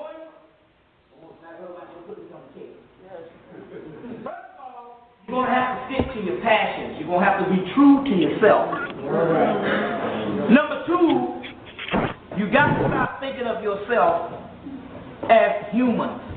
You got to start thinking of yourself as advanced entities. See, the brain or the archetype of the collective consciousness only gives you what you think yourself it is. Right. If you think of yourself just being a motherfucker walking around here just trying to get along and just trying to make it, then that's all you are, cattle. But if you think of yourself as though immortal beings that is prophesied and supposed to return, then your brain will send that signal to the higher you, and the higher you will produce the armor around you. Although it is invisible, it protects you. See what I'm saying? I'm not going to put this on the tape again. Let me use your paper. Like I said, so you get this on the tape. If you say that you are a normal Opie from Muskogee, walking around here, you are cattle, you are property of the United States government under the 3/5 of a Human Being Act, and they can do what the fuck they want to do with you. Right. As you've always been. But if you send signals to your higher God self that you are an advanced entity, come back to change this mess, then your body will grow the armor all around you. To let you know what I'm telling you about, they produced a movie this summer called Spawn. Anybody saw it? You need to go get it. Because in the movie, when the guy came, he said, listen, he said, you've been using your power when you get mad. That's how we do, we get help habits. Yeah. He said, but you need to start cultivating your energy and knowing who you are. He said, because your taste is the body of armor, and your suit is the body of armor. We're talking about your melanin. And the more and more you think, the melanin is only set up for you to think on an advanced, immortal level. Yes. The superhero. The hero comes from what? The god Heru. And who is Heru? You are the Heru. How the hell you think they make these things? So when you start thinking of yourself at an advanced superhero level or a super Heru level, then your melanin produces the type of chemical structure or the type of spiritual or etheric structure that is conducive to what the fuck you thinking. All right. Okay. It's a process in a brain computer. What is melanin? Melanin is a brain computer that produces what you think. But it can't produce so much stuff on the lower level because the melanin is higher than that level. It only produces when you break it to a higher level and start thinking in a higher level, then it produces that. That's why the white boy didn't even know that, who ain't already got no melanin. They teach their children, they into all the Star Wars and the superhero that, and the comic books and all that shit. What you perceive yourself is what you are. So you got to stop perceiving yourself as just an everyday Negro.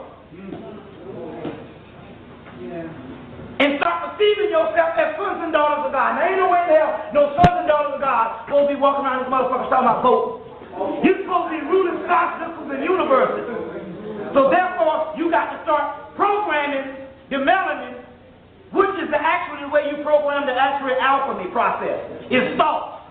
The physical is an illusion. It doesn't exist, so you have to program through thought. Y'all getting it? Let's go on. Let's go on. Let's see. A few other things here. What time is it?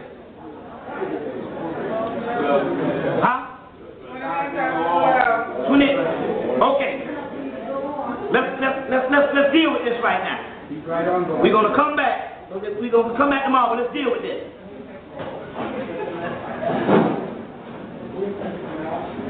If the religion that you have is designed to shut down your God principle, Jung called it the archetypes of the collective unconsciousness, then what they speak against that makes you scared of is your actual power. Now what I mean by that is this. We're talking about certain ancient words that you think now has been turned into something negative that it wasn't before. And this is what it means.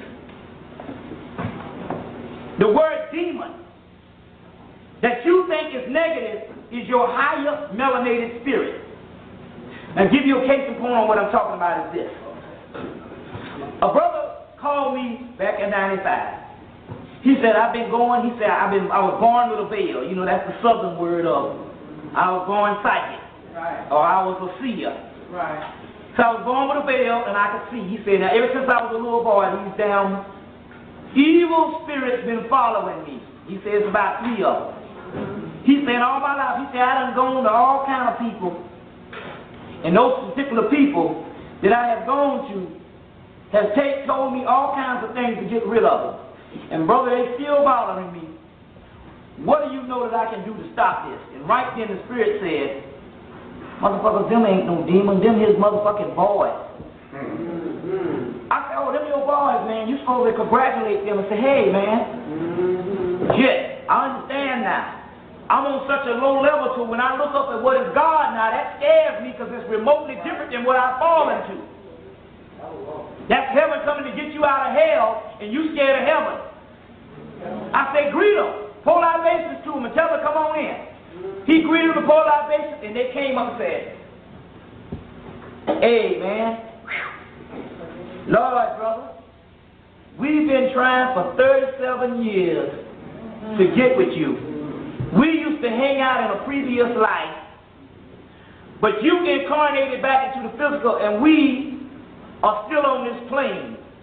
And ever since, and we've been trying to get to you for years, because it's been thousands of years. But what happened is you were so ignorant in the other incarnation, but this time when you was born in a veil, you could see us, so therefore we figured we could visit you because you had some type of consciousness. When he was locked up in that Orthodox Islam, they was calling them jinns and shit. He said, we've been trying to get to you since you was a little boy. You are our damn partner. You see? So what you call demons is called exodemia. Like it or not, we all come hardwired with a complete set, 12 six-pack. The Gnostic demons are units of untamed natural forces within ourselves, our melanated forces, that we have ignored, denied, and disowned. They serve us to do their mischief when our will is ambiguous and our resistance is low. After we have committed an embarrassing act of unbelievable stupidity, you are really referring to them when you slap yourself and say, I am my own worst enemy. As long as they are ignored, they are uncontrolled, they are dangerous and hungry beasts in an abandoned zoo. Now, what this means is this. The ancient word for that is called exodemia, or demon, which is the melanin spirit. I told you about books on Gotia. Alex Crowley said that the Gotia spirits, or those particular so-called demon spirits that the Christianity tells you not to deal with, is nothing but the leftover portions of the brain that the science tell you your ass don't use. Remember they say we only use a small portion of our brain? Yeah. That's when you tap into the real deal science of the melanin and the real deal archetypes of your brain. It's so unusual in this regular, rational, mundane shit that you go through until you get scared. But that's your higher self coming and say, man, if you really tap into this shit and face your own soul, we can fuck out some shit. You see? But in order to pray to that, you got to pray to your higher self. But so to pray to God, hell, all people are gods. As the Bible says, you might be praying to some black man on his front porch, that motherfucker might be on crack. He's still a God. You know what I'm saying? Right. So you got to understand to talk and harness to yourself. You know what I mean when I say this? You do this shit all the time. See, the society tell your ass, people who talk to themselves is crazy. But you know you've been talking to your goddamn self for years. Just when the motherfucker comes around, you say, who are you talking to? Oh, I was singing. Why do you talk to yourself?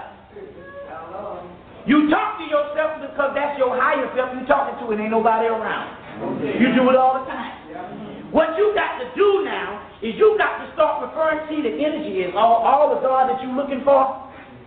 The higher God has made the law to put it within you. Say the only way you're going to get to me is through yourself. So you can't get through the Father but through the Son. Not through some old motherfucker hanging on some damn cross. You worship a dead motherfucker, you slew. Here's a motherfucker that couldn't even save himself from the cracker from the Romans, and I'm going to give the trust to that pastor. He's going to come better than that shit. Because I know some motherfucking white people better than that shit. You want to come up? Okay, let me just tell you. The key on what I'm saying is this. We'll be back tomorrow. Is the power that you are looking for is in yourself. This is not blasphemy. This is not so-called sacrilegious. What it's saying to heaven is within. So what it is you got to start referring to yourself. Now you can't even look at it as it's an objective entity. What you got to do now is start referring to yourself as God too. You see what I'm saying? And now you got to stop doing this. So now you don't need to be praying no more. You're supposed to do this. And this is what it says. The entities that you used to pray to when you was a young child, they used to be your guardian. But as you become an adult or become God, they become your servants because they're only forces of elements that can only be wielded and commanded by you. So all of God that you praying to, you're supposed to be telling them to get off your ass. Because it ain't physical body as you think. It's forces of elements. Water, air, fire, earth. You understand what I'm saying? Energy. So you got to command the energy. That's what Yoda, which was there. If you go get the picture of Horus, you'll see a Heru standing on some crocodiles and you'll see the god vest behind his head. That's damn Yoda. Did you see the Star Wars? You see they put him on the back? That was Yoda. And actually, you know what that was? That was his higher self on the inside talking to him. But Yoda said you got to use the force all around you. This shit is authentic because he read 60 doggone books to get it, and the hero of 1,000 faces. All right, family. So that particular video, that's just a clip from Brother Bobby Hemmett on activating the God within. Are you the master or the slave? And a YouTube channel called Masterly Foolish. Although you can find a lot of Brother Bobby Hemmett's work all over YouTube and some great ones that have his entire lectures, because, you know, Bobby got down with 6-7 hours and they had to split his stuff up in blocks. But this particular YouTube channel breaks up a lot of his videos in chunks, and it's called Masterly Foolish. So I'll pause in case my co-hosts want to put something on it.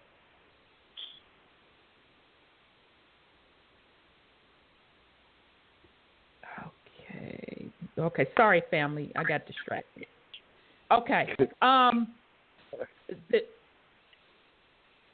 Where I want to continue on next is to once again just reiterate, in order for each individual to take advantage of these new energy forces that we have on play, that has come into play with the Aquarian age, you have to be the one to tap into it, okay? And you tap into that by activating the God within you.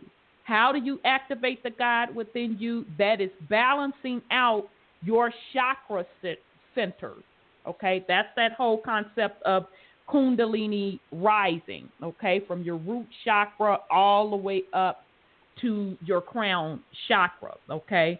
The biggest part that folk get hung up on, and I say this all the time, and I'm going to continue to say it every week, is looking for answers outside of self.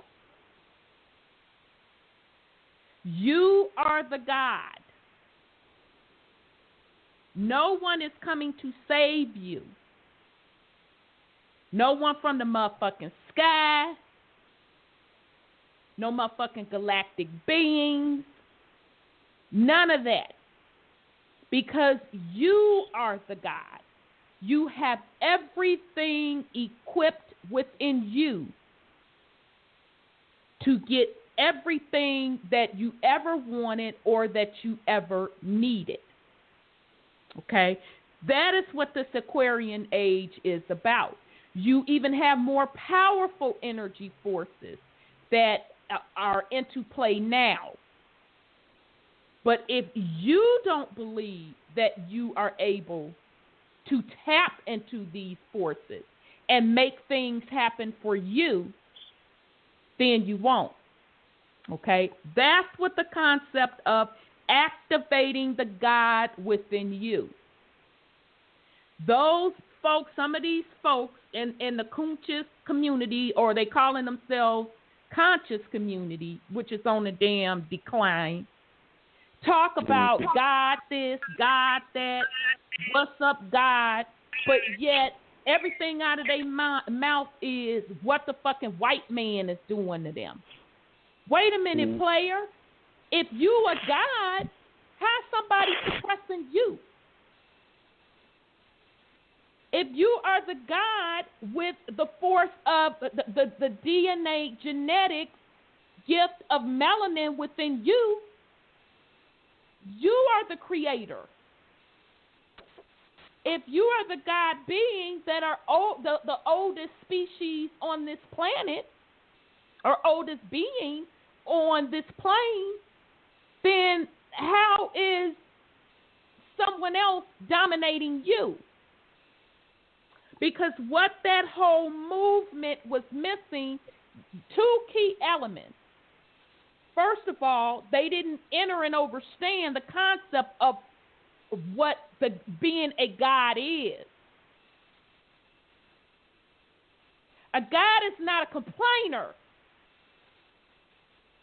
A God don't look outside of self. A God is a creator. What a God thinks happens.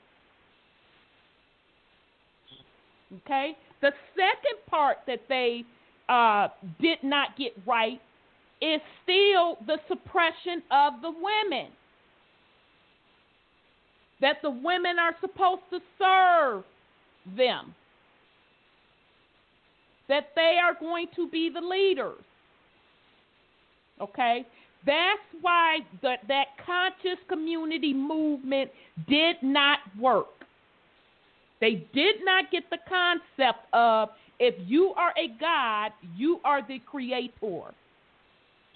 You are supposed to know what the universal laws are. You are supposed to know what the metaphysics behind those laws are. You are supposed to know the power of the divine feminine. And I'm going to say it. Until those motherfuckers get it right, they're going to keep complaining. Because you cannot live on a woman and within a woman and suppress a woman and think you're going to be successful. So that's what happened with the conscious community. Okay, I'll step off my soapbox. Go ahead on, brother. I don't think it was ever designed to work. That's another thing that our people didn't seem to get. Because whose information are they going off of? I mean, who's the one that founded the whole study of quote-unquote Egyptology? Whose schools have they gone through? Who degrees have they had? I mean, they the ones profiting. They not hurting. They ain't missing a meal. They ain't worried about crime where they living at. But you come talk all this stuff to everybody else, but you don't stay where the people stay at that you're talking to. I mean, maybe you did at one time, but you cut your deal. You sold your soul. Absolutely. Like you said, right. People keep looking for somebody outside of self. I mean, yep. How can you accept being called a queen and a goddess, and then turn around and let this individual tell you what to do in your house? Exactly. Or I'm supposed to serve you. You know, and I've heard people get so out of pocket with the bullshit. Oh, well, see, you know, that's why we in the state we in, because sisters don't want to do polygamy. The shit is so out of control with that little fucked up community that it's it's just another male domination trying to raise the male up at the disservice of others. Okay? And if you are a motherfucking god, you don't need anyone to serve you. If you are a god, you don't need anybody to prop you up, because that means you are ciphering energy.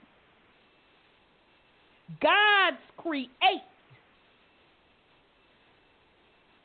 Gods make things happen. So now that's what a god is. So it's totally the opposite of what a lot of these brothers are out there teaching, because they'll say that God shit, but then want to go into people's pockets and then want to basically pimp the women for their purposes. Mm-hmm. That's not a god. You're using people to prop your sorry ass up. That's not a god. A god does not look outside of self. End of story. And gods do not allow other people to misuse and cipher their energy.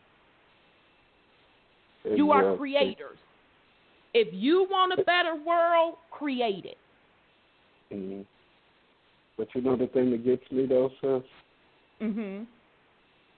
That's when they tell them, you're a goddess.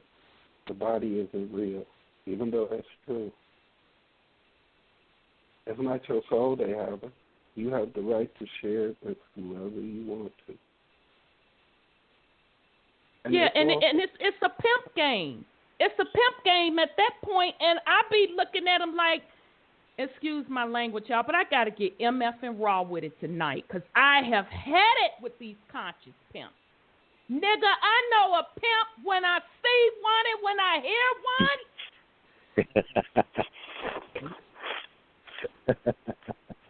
Don't bring that conscious shit to me, thinking that I'm supposed to serve you. And it's not in my best benefit. You a fucking pimp. You're pimping your people and you're pimping the women. And that's why you'll never get nowhere. But the women that help them don't get no pass either. The ones that constantly sit up trying to recruit.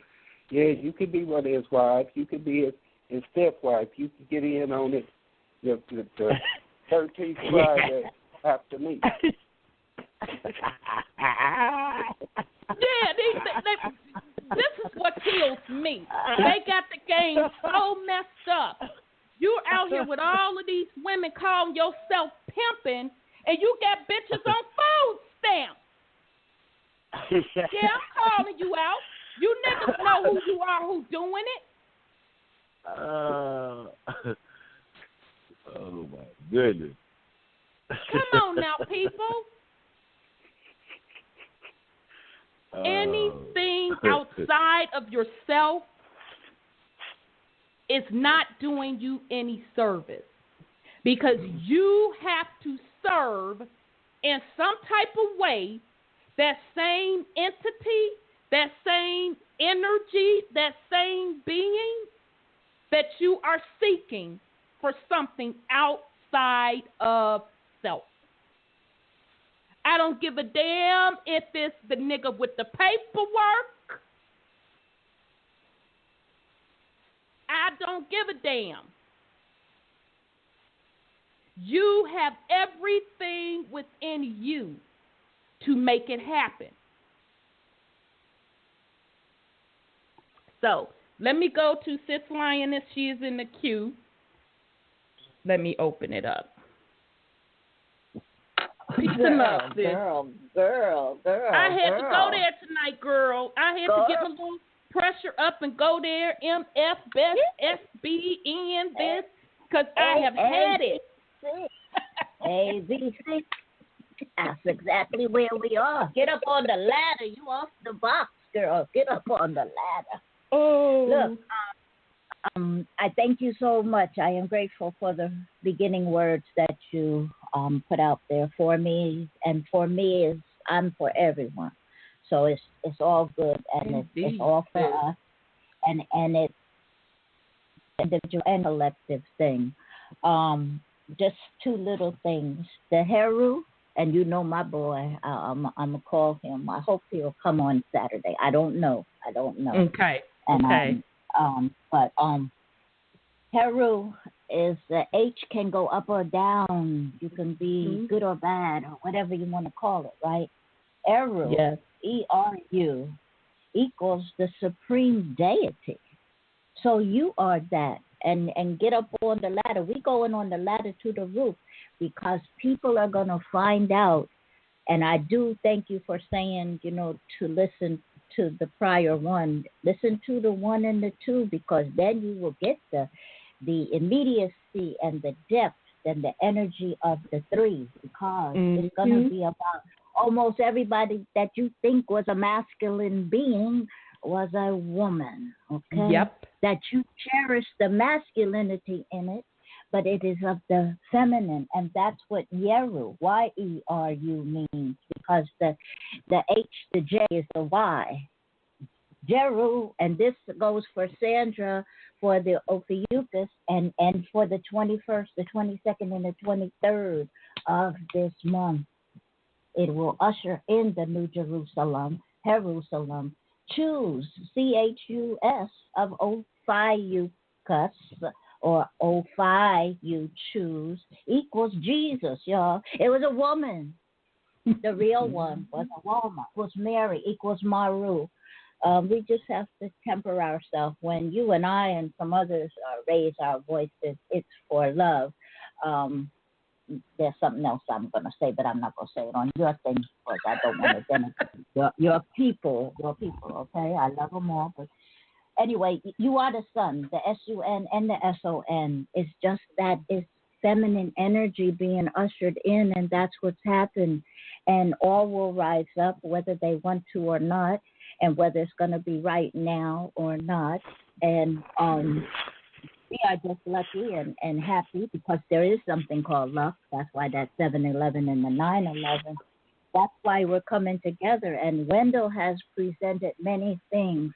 Sean, I'm so happy. I can't wait to meet you, too. And Sandra, at all the things that now can be woven together to put out the truth. Because Aquarius is a woman holding the vessel of the most vital force there is, that she in the water. And it's all going to come out. It's all coming out, and we're doing it. So ain't nobody got to say that I'm going to need you to do this and I'm going to need you to do that. Those of us who are doing it, and the little bitty babies, boys and girls, men and women, are rising. And we have to do that with light, love, and laughter. And for sure, we laughed tonight, girl. Indeed, sis, indeed. Somebody texted me and said that, Sis Lioness show Saturday show, let me get to the text, because is 9/9 at 9. I said, Exactly. Purposely done. Everything I do has a method and a rhyme and a reason to it. And we might start exactly at 9/11 too, because that is what's being ushered in, and it's goodness, it's greatness, it's positivity. It's positivity, and that's what the negative charge that you get from the woman when you guys go, it's because we got that thing going together to form the whole of everything. And that's another thing when you find out one of the other words that the guy in one of the things mentioned tonight is going to find out that means feminine too. About the mountains. It's about the feminine follicle, which is the ovum of the ovarian gland. So it's all about that, but it's not about being, we're going to do it with love and more smoothness and more fluidity, because we have always loved you. It's the fact that we had 2 boys first, and the first one wasn't formed all the way correctly, but it was still perfectly made for that which it was added up to. But they thought we didn't love them, and we loved them, and we still love them, and they're going to come back home too, because Lucifer is a woman. Yep, Lucy. But thank you, and keep it up. We're going forward, all of us going forward, all of us. Okay. Okay, sis, Thank peace and love. Thank you, sis. Love you. Thanks. Love you. All right, that's Sis Lioness. So she will be doing a show. You can follow her on Blog Talk. It's called Decipher and Discerning with Lioness. So she'll be doing a show this Saturday at 9 o'clock. So 9/9 at 9 o'clock. So check her out on Blog Talk Radio, and I'll also post it on Truth Uncompromised Facebook page. And I highly recommend, if you get a chance between Saturday, to go back and listen to the 2 previous episodes. So, all right then. Okay, family. So, where I want to continue, so we can also see when we talk about this, activating the God within you and the power of believing in yourself. This young brother, I like some of his information when he gets more on the metaphysics side. I think he does an excellent job. His name is Young Pharaoh, and he recently put out a video called 0 Point Biogenetics, the Power of Believing in Yourself. So this is one, it's not a long one. I think it's only 10 minutes. It's only 11 minutes. So we're going to listen to this, and we're going to come back and chop it up. So here we go.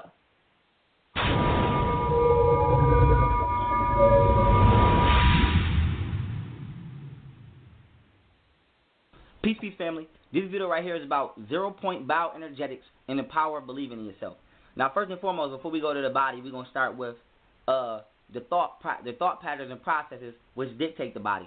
So this video right here, we're going to be dealing with the scientific, factual, foundational premise of true unlimited human potential. Now, with that being said, boom. First of all, your imagination, right, and your physical, your imagination works on the same motoring system in the brain as you actually performing physical actions.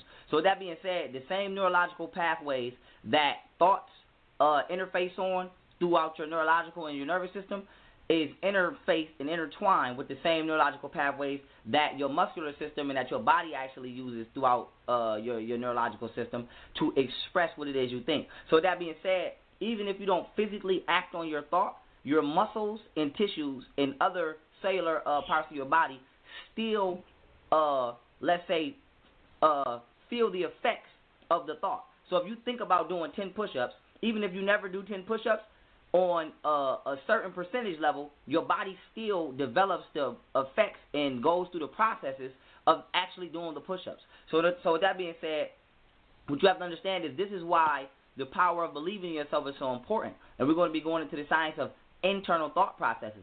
Because when you meditate, meditation is the only exercise that works out every single muscle in your body. So with that being said, this is why people who meditate develop what you would consider superhuman strength. But outside of that, you can literally metamorph yourself to whoever or whatever it is you wish to become. So when you tell somebody, you know, you can't do this or this, that, and the third, or you teach people not to believe in themselves, you're basically taking away their God ability, the true potential of what it is they have that makes them God, to literally become whatever it is they want. So if you wanted to develop a certain strength on top of the exercise, all you would have to do is meditate for a certain amount of time a day, okay, and visualize yourself doing the action that it is you wish to do, and your body would literally upgrade itself to be able to perform that feat. So now outside of that, this is important because when we talk about religion, what you have to understand is your neurological systems, all right, and the natural programmings in your body only work when it's you seeing yourself as the person doing the action. Now, what I mean by that is there's internal thought projection, then there's external thought projection. And this is why Western psychology is so deadly once again, because it trains people to have an external thought pattern and preset already in the mind.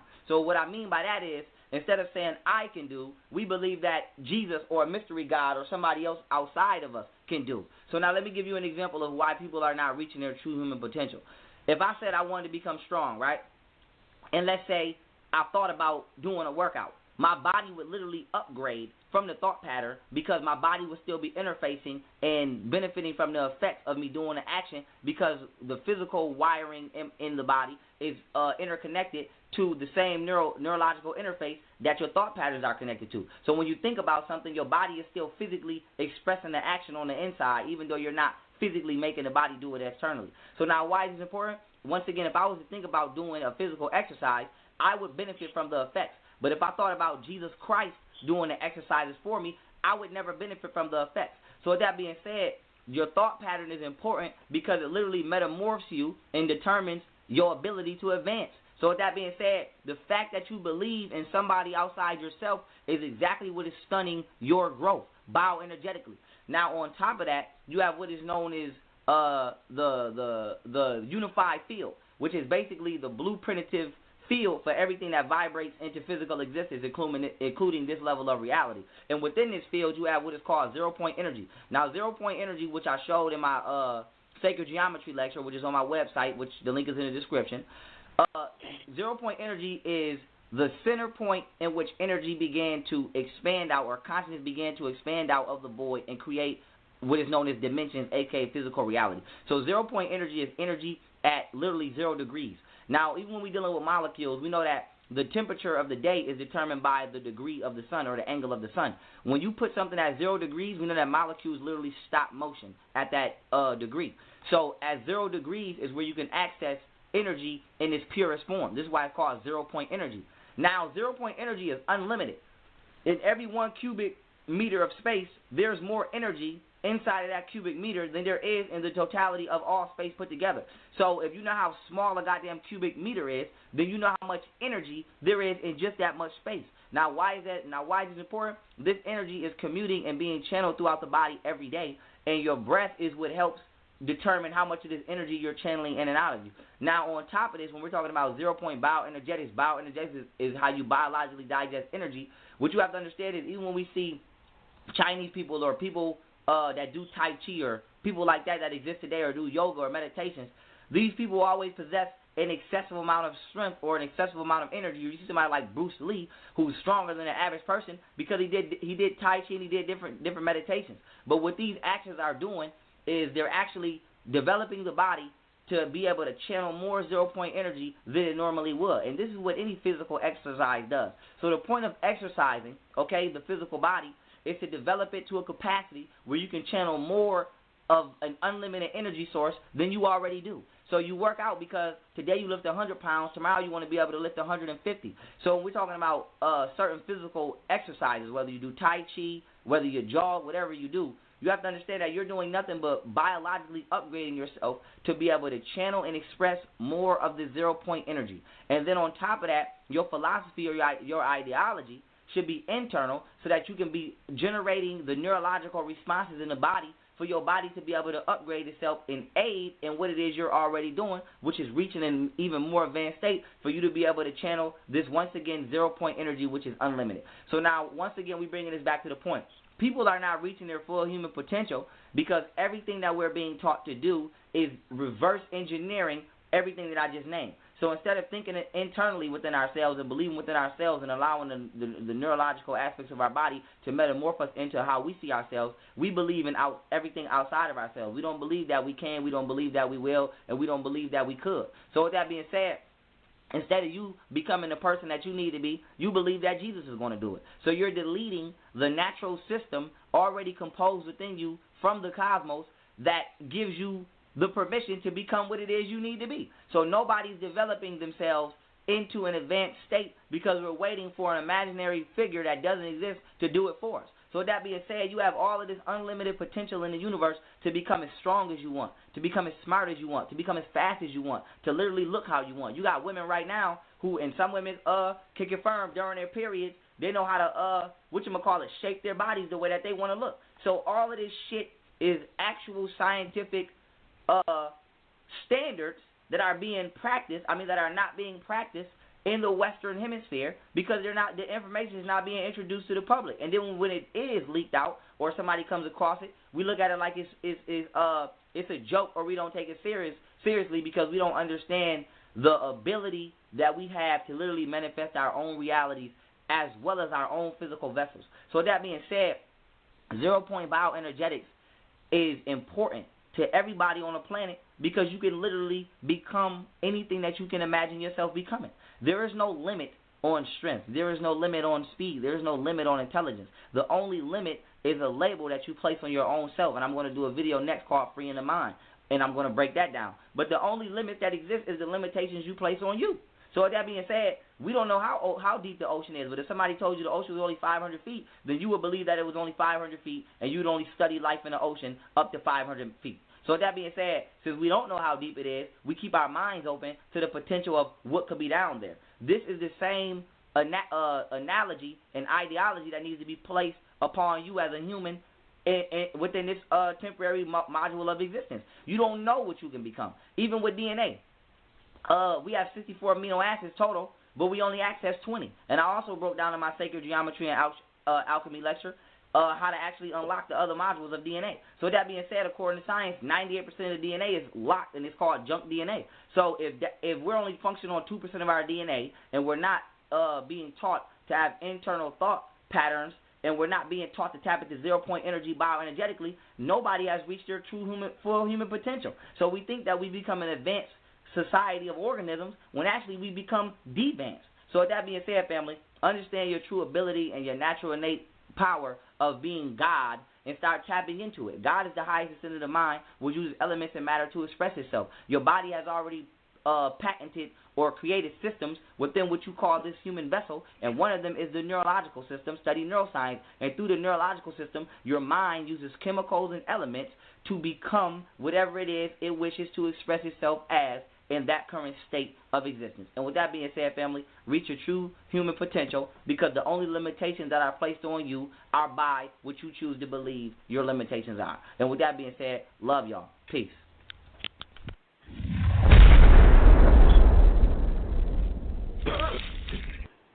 All right, family. So that was from Brother Pharaoh, and that's a call, and his YouTube channel is called Young Pharaoh, and that video is called 0-Point Biogenetics, the Power of Believing in Yourself. Okay, so I'll pause in case somebody wants to put something on it. Go ahead on, brother. That's just like in sports, like with basketball players, how they say that they sometimes just sit up and visualize their routine and not always necessarily going through it, and the results are similar, as far as when they're actually shooting the free throws or visualizing it. So there is some truth in that. As athletes, we're taught to focus on our goal, actually see yourself accomplishing the. But again, that word believe always bothers me. I know it does. You're not supposed to believe in yourself. You're supposed to know. You're supposed to believe that you're quote unquote a God. You're supposed to know. To know. Absolutely. Absolutely. Okay, family. So those of you that are joining us in the chat room, we're going to go into overtime for just a little bit tonight. So you have 5 minutes. If you want to continue joining us, the call-in number is 929-477-3858. And this is for the chat room. We have 5 minutes before we go into overtime. Less than 4 minutes now. 929-477-3858. Okay, family. So up to this point, over especially this year, we have been heavily getting into manifestation, creating the world you want to live in, activating the God within you. These past 2 shows talked about everything is being revealed, even the rocks themselves will have an individual story to tell that will tell us about the past and how no stone, anything will be hidden, okay? So what I want to do a little bit, a thing different tonight, okay, if I can find that video, dang on it. Let me see. I'm sorry. Go ahead, sis. You put something on it while I try to find my little video. Yeah, go ahead. When he was talking about the 0 point, and it's a very small, teensy amount of energy, of thought you have to put in to generate large energy, it reminded me of the scripture where God, the Almighty, wanted the first fruits.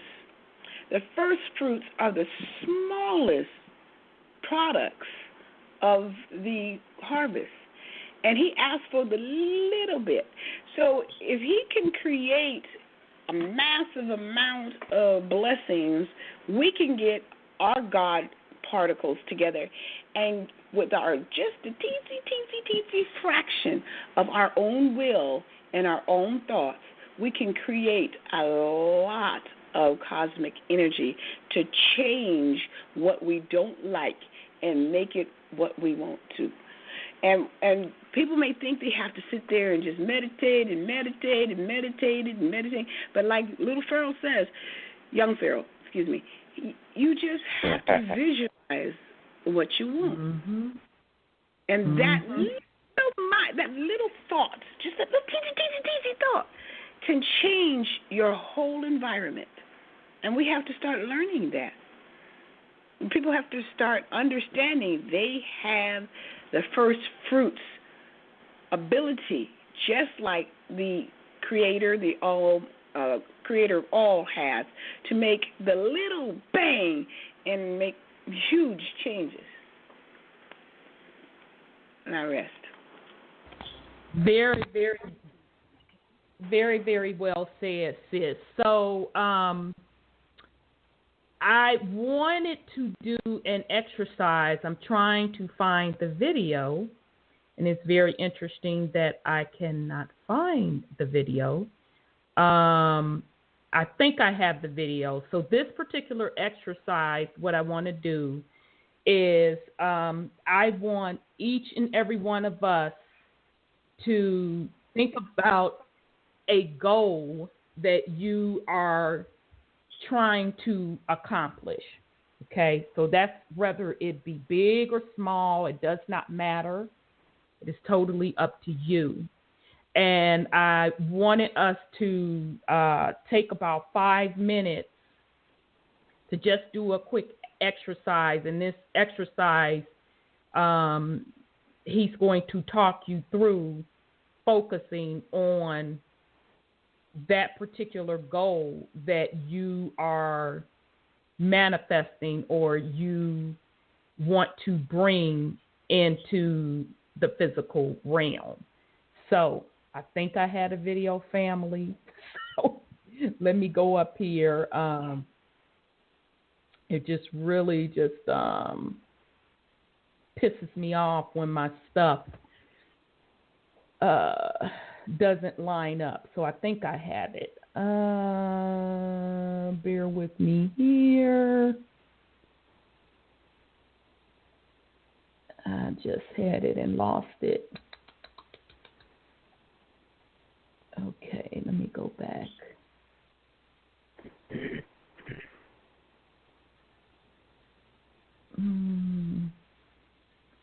let me look at the video again. What's the name of it? How to manifest. So the name of the video is How to Manifest off of the channel You Are Creators. And I highly recommend this YouTube channel, You Are Creators. They have very, very, very, very powerful information on that channel. And the videos are not very long. You can be able to get the information in a 10 to 15 minute span. So, I wanted to try to find. Okay, I think I found it. This is 11 minutes. So they are going to be talking us through an exercise of you focusing on manifestation. And all manifestation means it's nothing fancy. Like Sis said, it ain't all that deep. You ain't got to sit with your damn legs crossed with your hands up. It's not about that. It's the process of you having the intent through your thoughts. That's how you create, through your thoughts. Okay? So this simple exercise is going to have you focus on a goal that you want to bring it into fruition. So hopefully this is the video, family. If not, I'm going to have to stop it. So here we go. What do you want to do tonight? Same thing we do every night, Pinky. Try to take over the world. On this recording, I will guide you into manifesting anything you can imagine. You should do the session when you're alone in a quiet room, not driving or doing anything else, just focusing on my voice. To begin, I'd like you to choose an intention. What do you want? What would you like to manifest? For now, choose just one thing. You can do this manifestation process as much as you like, but every time you do it, choose just one thing to focus on. Choose your intention right now. Do you have it? Okay, then let's begin. Please make yourself as comfortable as possible, and in the next few moments we're going to center our mind and body and focus our energy on manifesting our innermost desires. Take a deep breath and begin to relax.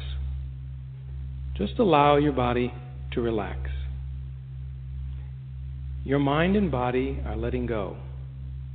Any outside sounds that you hear during this session will help to keep you in the present moment. All that we want to do and achieve is going to be created in this present moment, not in the past, not in the future. For the next few moments, let go of the world around you as you know it right now. And when you come back, the world around you will have changed for the better. Just continue breathing deeply and slowly. At this moment, right now, imagine a stream of radiant light coming down into the top of your head and opening up that energy center in your mind. Glowing brighter, more radiant, filling your mind with positive energy. You can see, feel, and sense this bright light of positive energy traveling down your spine, opening all the energy centers inside your spine. Just see it, feel it, and sense it. And now enlarge it. increase the flow of positive energy. Now imagine that this bright light of positive energy is shining forth from the center of your chest, which is your heart center. Just expand it out, radiate, and send this energy into everything and everyone. Remember, any outside sounds that you hear during this session are there simply to remind you to stay in the moment. You're bringing forth your full potential in this moment, becoming all that you can and want to be. You know that your power comes from believing. By believing it so, you create it so. Realize that now in this moment. Not in the future, but now. And whatever you want comes easily and is brought to you in the fastest and most loving way. It's being created with the positive energy that you're sending out in this moment. It's here now. This is happening now.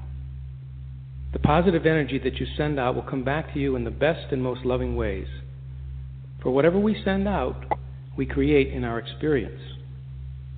Understand and believe that the people, circumstances, and condition in the world around you have already changed this very moment. Just believe that it's happening now. There's no need to look for evidence. We know it has already happened in the present and in the future simultaneously. You're expanding to your fullest potential right now in this moment. Sending out positive energy into the world, to all space and time, bringing back in the best possible way all that you create, all that you need, and all that you want to experience in this life. It has already been created.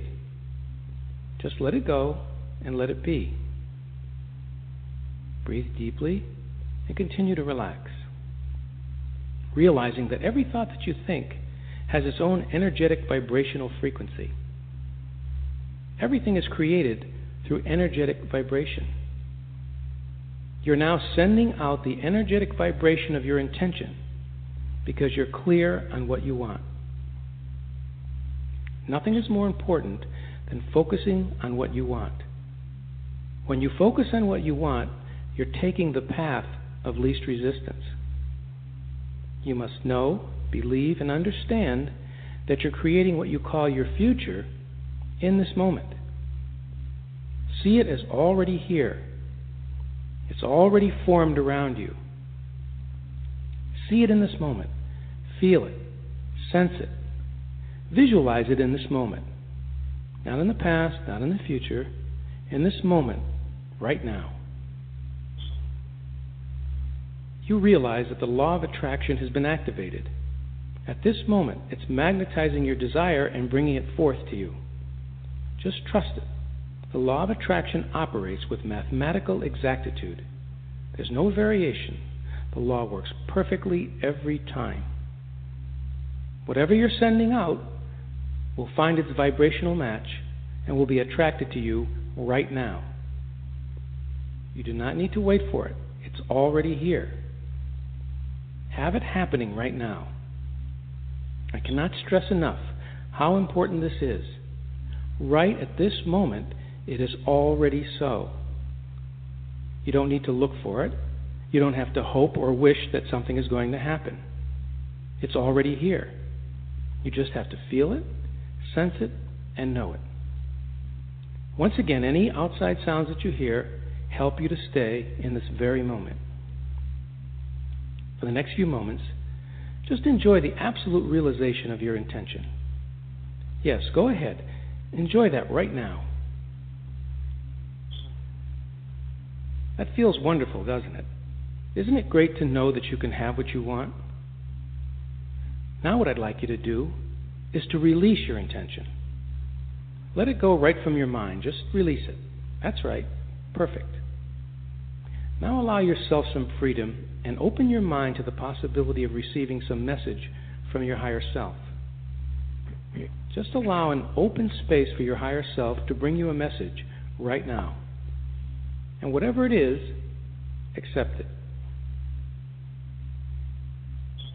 Every thought, every action, every idea that holds inspiration is directed and guided by your higher self, that larger part of you that's one with the universe. You are that larger part of you. You cannot be separated from it. As your higher self guides you toward your desire, ask this question: what is the next thing I need to do, or what action do I need to take that will help me to bring forth my desire? I'll repeat that. What is the next thing I need to do, or what action do I need to take that'll help me to bring forth my desire? As you go through the day, continue to ask this question: what is the next thing that I need to do, or what action do I need to take that will help me to bring forth my desire? Whether you receive the answer immediately or at another time, you must follow it no matter what. Trust and know that you're being guided. This guidance will come to you in many ways, but you must follow it and take action. Even the smallest step can be the turning point. Let the universe that links everything together take care of the process or the details. When you focus on the end result, you'll be guided to the specific people, circumstances, or conditions in how to go about bringing forth your desire. The universe knows the essence of what you're reaching for and is yielding to you what you really want in this moment. Also allow yourself to be open to the possibility that you're being guided towards something even better. If this happens, just follow your intuition. You're not limited in any way. Realize there's no shortage of anything that you desire. If you miss one opportunity, another will open up, and then another, and then another. Your stream of opportunity never runs out.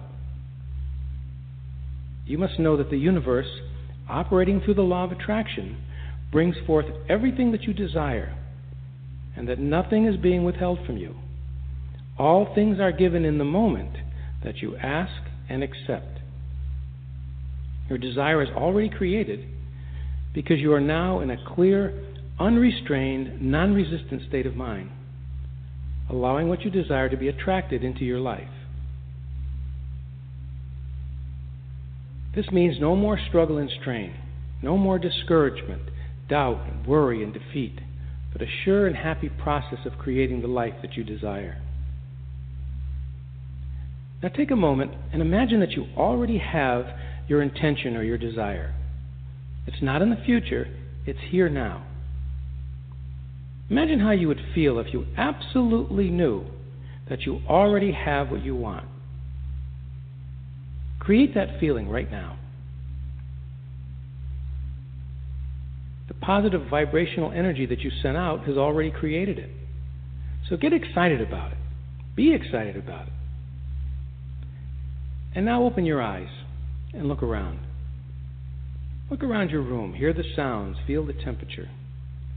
Stay in this very moment, still radiating out that positive energy and knowing that you have manifested your desire. And now listen to these words and repeat them often. That which I seek is seeking me.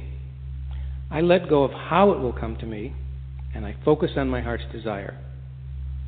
My higher self within me knows how to make it happen, so I just relax and let go.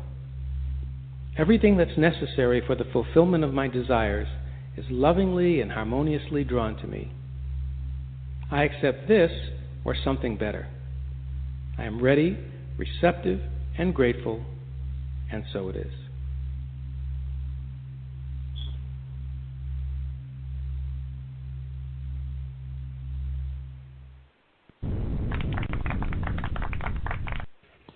All right, family. So that particular video is how to manifest anything, a very powerful tool, laws of attraction. That is off of, off of the YouTube channel, You Are Creators.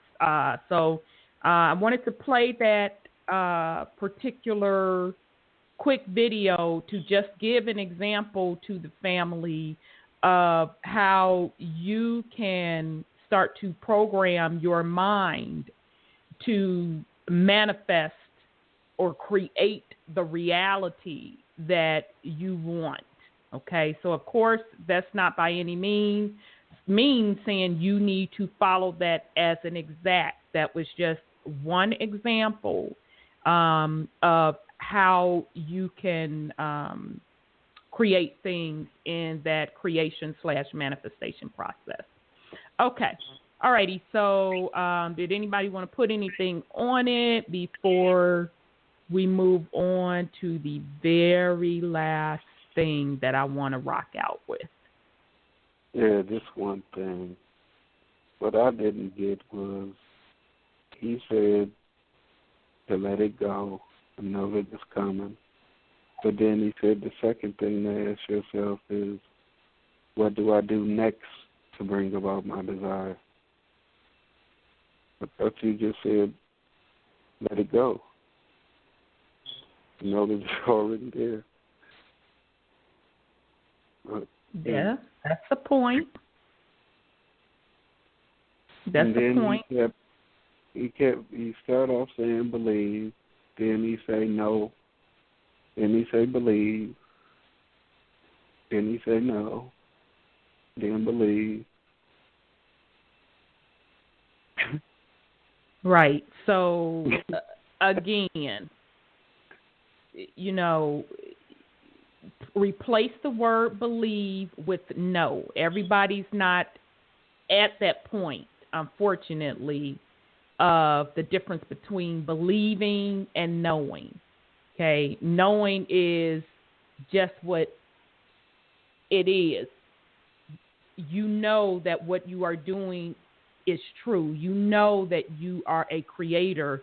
Therefore, it happens because you are thinking it into existence. You are in tune with the universe. So very good point. So again, you use these things as a guide, or you don't have to use them as a guide. The purpose of this was to bring forth an exercise for you to start getting in the place where you can even just quiet your mind to try to get your intent to create. Because you have a lot of people that can't even really do that. I can't tell you how many people have reached out to me and asked me, I know you talk about manifestation, what are some of the steps to do it? Okay, so everything that is given to you, you don't ever have to take them as face value. You are the God. You take the information in, you discern it, you use it for your best purposes, and you keep it moving. What don't resonate for you or don't work for you don't apply to you. So, but very good point. I do want to note that instead of the believe, replace it with no. Because you know that what you are speaking, what you are thinking, you are creating. Okay, so very good point. Hey, let me make a point. When you hear people flip flopping like that, going from believing into knowing and believing into knowing, that's a sign that they're not asking the ultimate question that'll eliminate all that flip flopping. Ain't but one word. If you constantly ask yourself why, you'll have no need to flip flop like that, because it'll lead you to knowing. Get what I'm saying?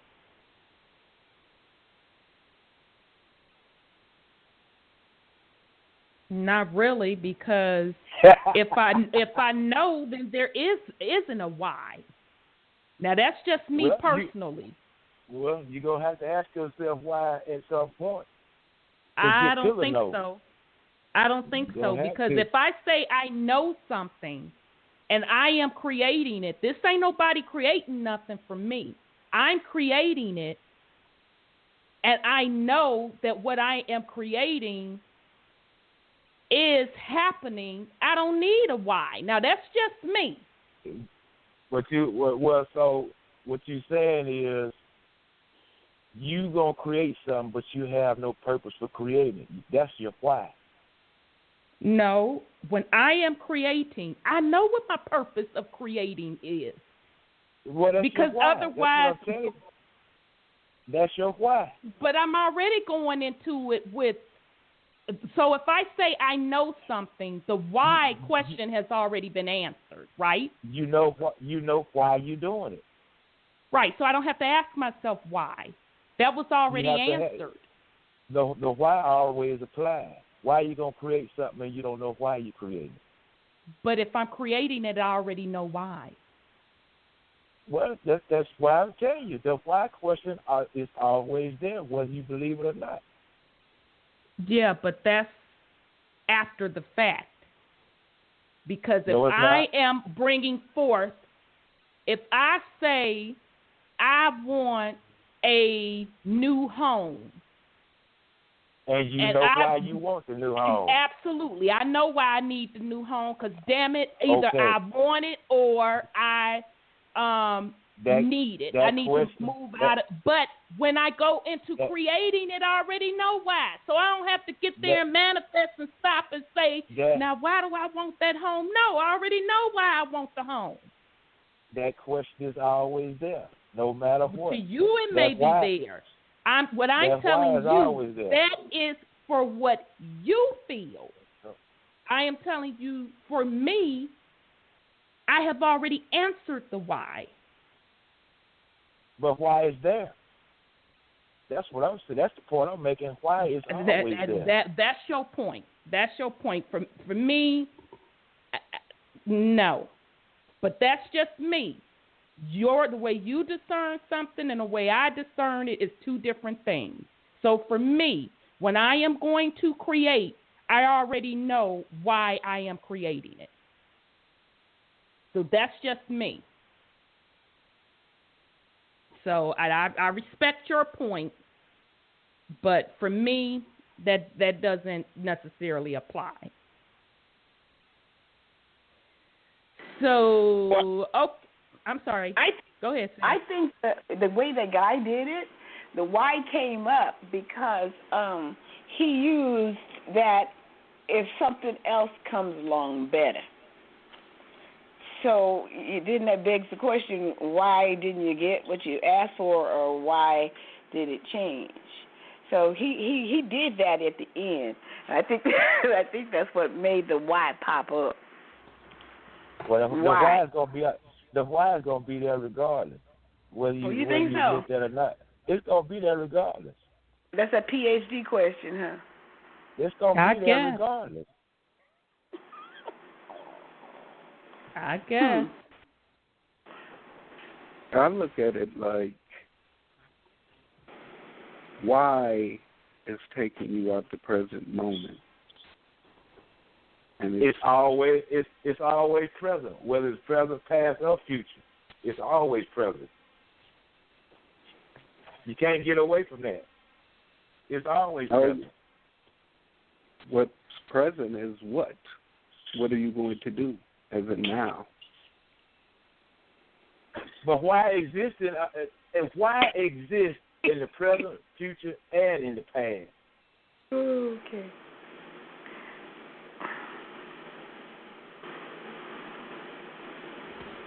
All righty. Okay, and hey, that's the way you discern it. That's cool with me. That's absolutely cool with me. Okay, family, so the very last thing that we're going to rock out with, this is also off of the channel You Are Creators. And this is actually by a brother. And he is going to give a very powerful testimony about manifestation and creating. And it's only going to be 12 minutes long. And the way he talks about the law of attraction, the laws of attraction, the laws of karma, manifestation, and creating is extremely, extremely simplistic and very, very powerful. So we are going to rock out with this. I'm not going to come back and chop up any more points. So before we rock out, I want to give my co-host a chance to give any last words to the family. So we'll start with you, sis. You have any last words? I just am grateful to be able to be here at this particular time and at this particular place to put out what the universe is saying that our people need to take their minds and into their hearts to make a change for themselves in this coming age.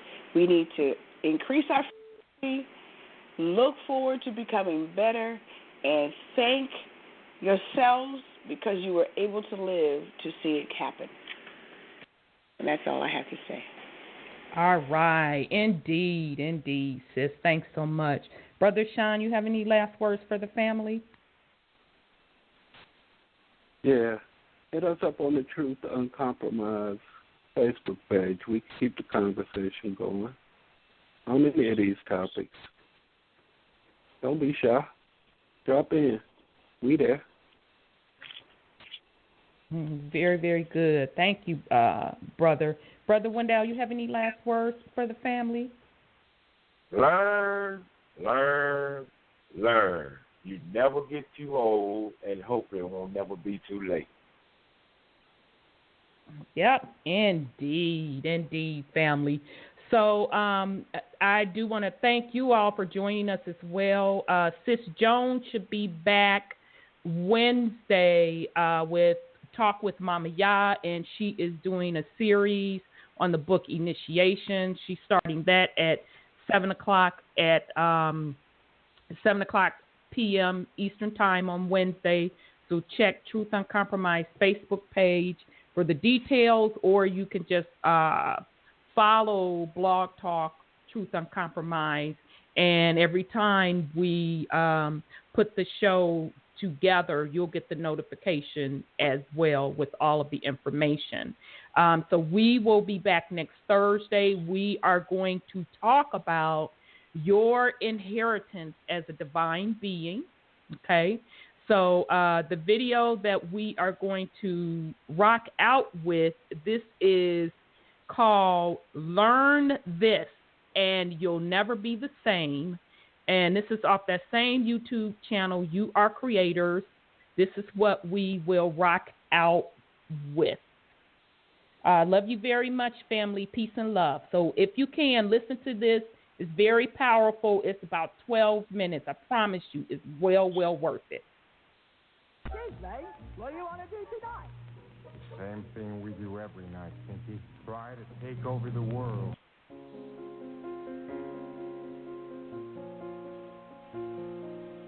This is Justin from You Are Creators, and in this segment, I'm going to explain one very important universal law that seems to be connected to every facet of life on Earth. I hope you enjoy. Everything in the universe operates on a set of universal laws or principles. These laws can't be broken, and they're always in effect no matter where you are.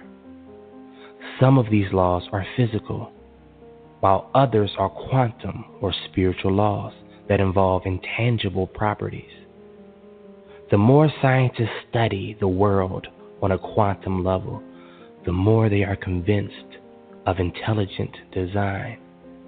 Albert Einstein once said, "Everyone who is seriously involved in the pursuit of science becomes convinced that a spirit is manifest in the laws of the universe." The spiritual laws are just as reliable as the physical laws, and they also affect every aspect of life on Earth. Ancient mystics and philosophers have known and talked about these spiritual laws for thousands of years, but the majority of people are still uninformed. In this segment, I am going to teach you how to use only one of these spiritual laws in order to create and shape your personal world. What I'm about to teach you has the potential to change your life. If you master this one principle, you can literally manifest anything in the physical world. This information is so simple and so easy to use that most adults will be turned off by its simplicity. For some odd reason, humans will value anything complicated and totally disregard anything made simple. Author and speaker William Golding once said, "The greatest ideas are the simplest," and that's so true. There are many universal laws, but the one I will be talking about is the law of reaping and sowing. This universal law states, whatever you plant in your mind, you will eventually manifest in the outside world. It's just like planting an apple tree. You first gather rich, fertile soil. You choose which apple seed you would like to plant. You give it ample amounts of water and sunlight. And when the time is right and the season is set, that seed has to sprout into a mighty apple tree. The same goes with your life, except the soil is your mind. The seeds are your thoughts. The water is your actions. And the sun is your feelings. One thing I can guarantee, if you plant any idea in your mind and feel as if it's already yours and work steadily towards it, it has to manifest.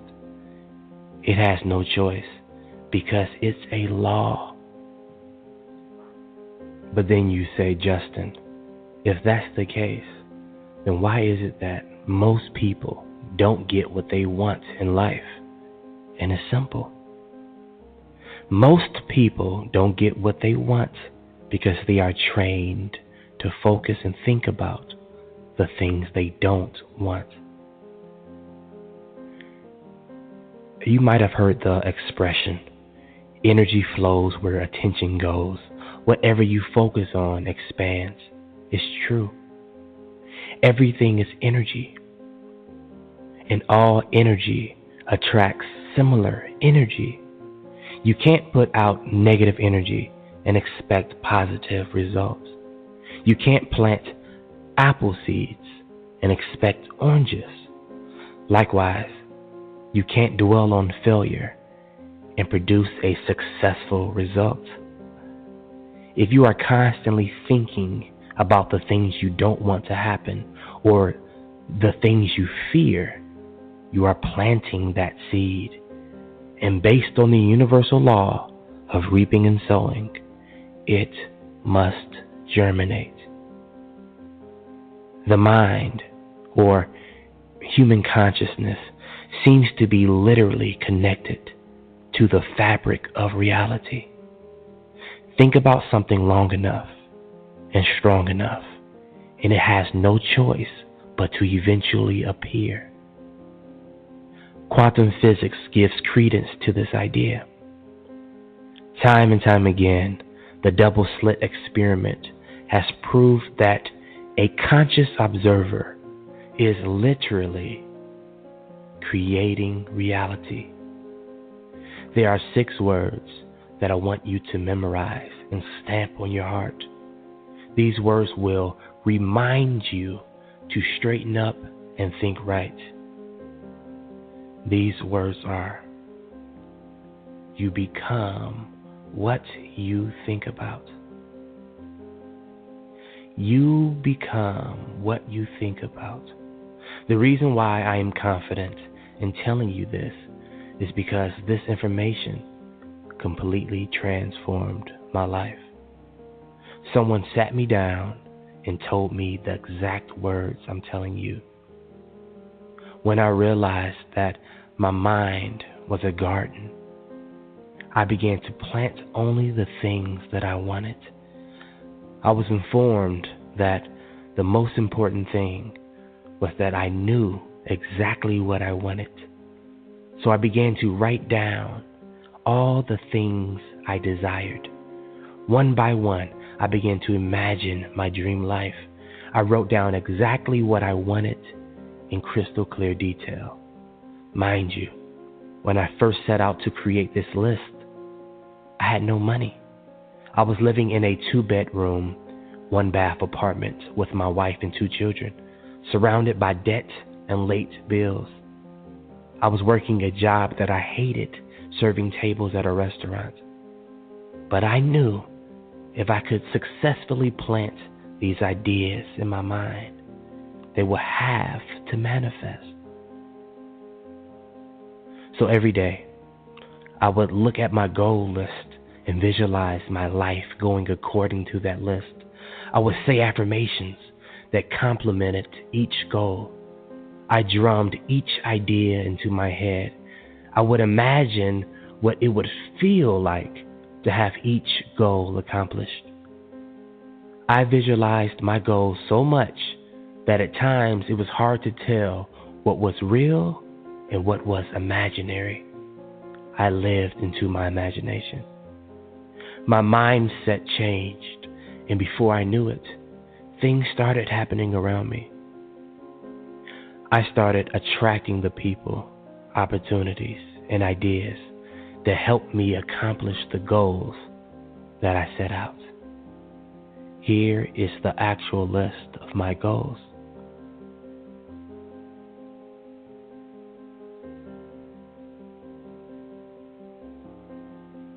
And here are the things I manifested.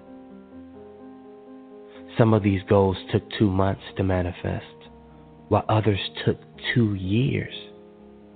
See, one thing that we have to remember is that things manifest in divine timing.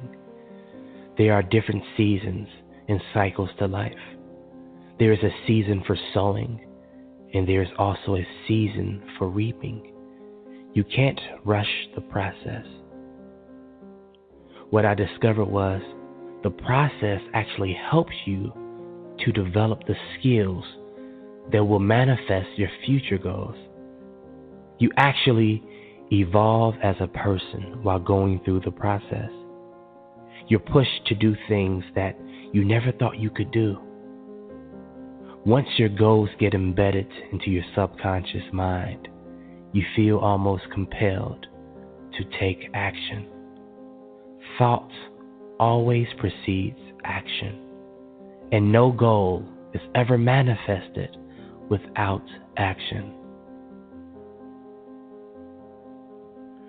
Since your mind is a garden, weeds tend to sprout up from time to time. The weeds are your negative thoughts, thoughts of failure, thoughts of doubt. But unlike your apple trees, weeds sprout up automatically.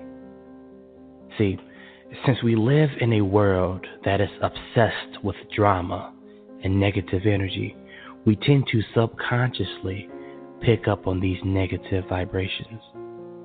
So every morning, tend to your garden. Pluck up any thoughts that don't serve you. Find the weeds and dig them up by the root. Remember, a successful gardener always cultivates their land. Cultivate your mind for success, happiness, prosperity, kindness, forgiveness, love, opulence, understanding, gratitude, abundance, and watch those seeds sprout and manifest in your life. Life is a constant reaping and sowing. What you give, you receive. The energy you put out is what you get back. How you treat others is how you'll eventually be treated. What you say about others will be said about you. As Florence Scovel would say, the game of life is the game of boomerangs. Our thoughts, deeds, and words return to us sooner or later with astounding accuracy. If you master this simple law, you will be able to create happiness in all areas of your life. One thing that you have to remember, your thoughts are seeds and your mind is fertile land. The mind doesn't care what you plant in it. It will always yield results. You can plant vegetables or you can plant weeds. You can plant wealth or you can plant poverty. You can plant misery or you can plant happiness. It's all up to you because you are always reaping what you sow. This is Justin from You Are Creators, and we support your dreams.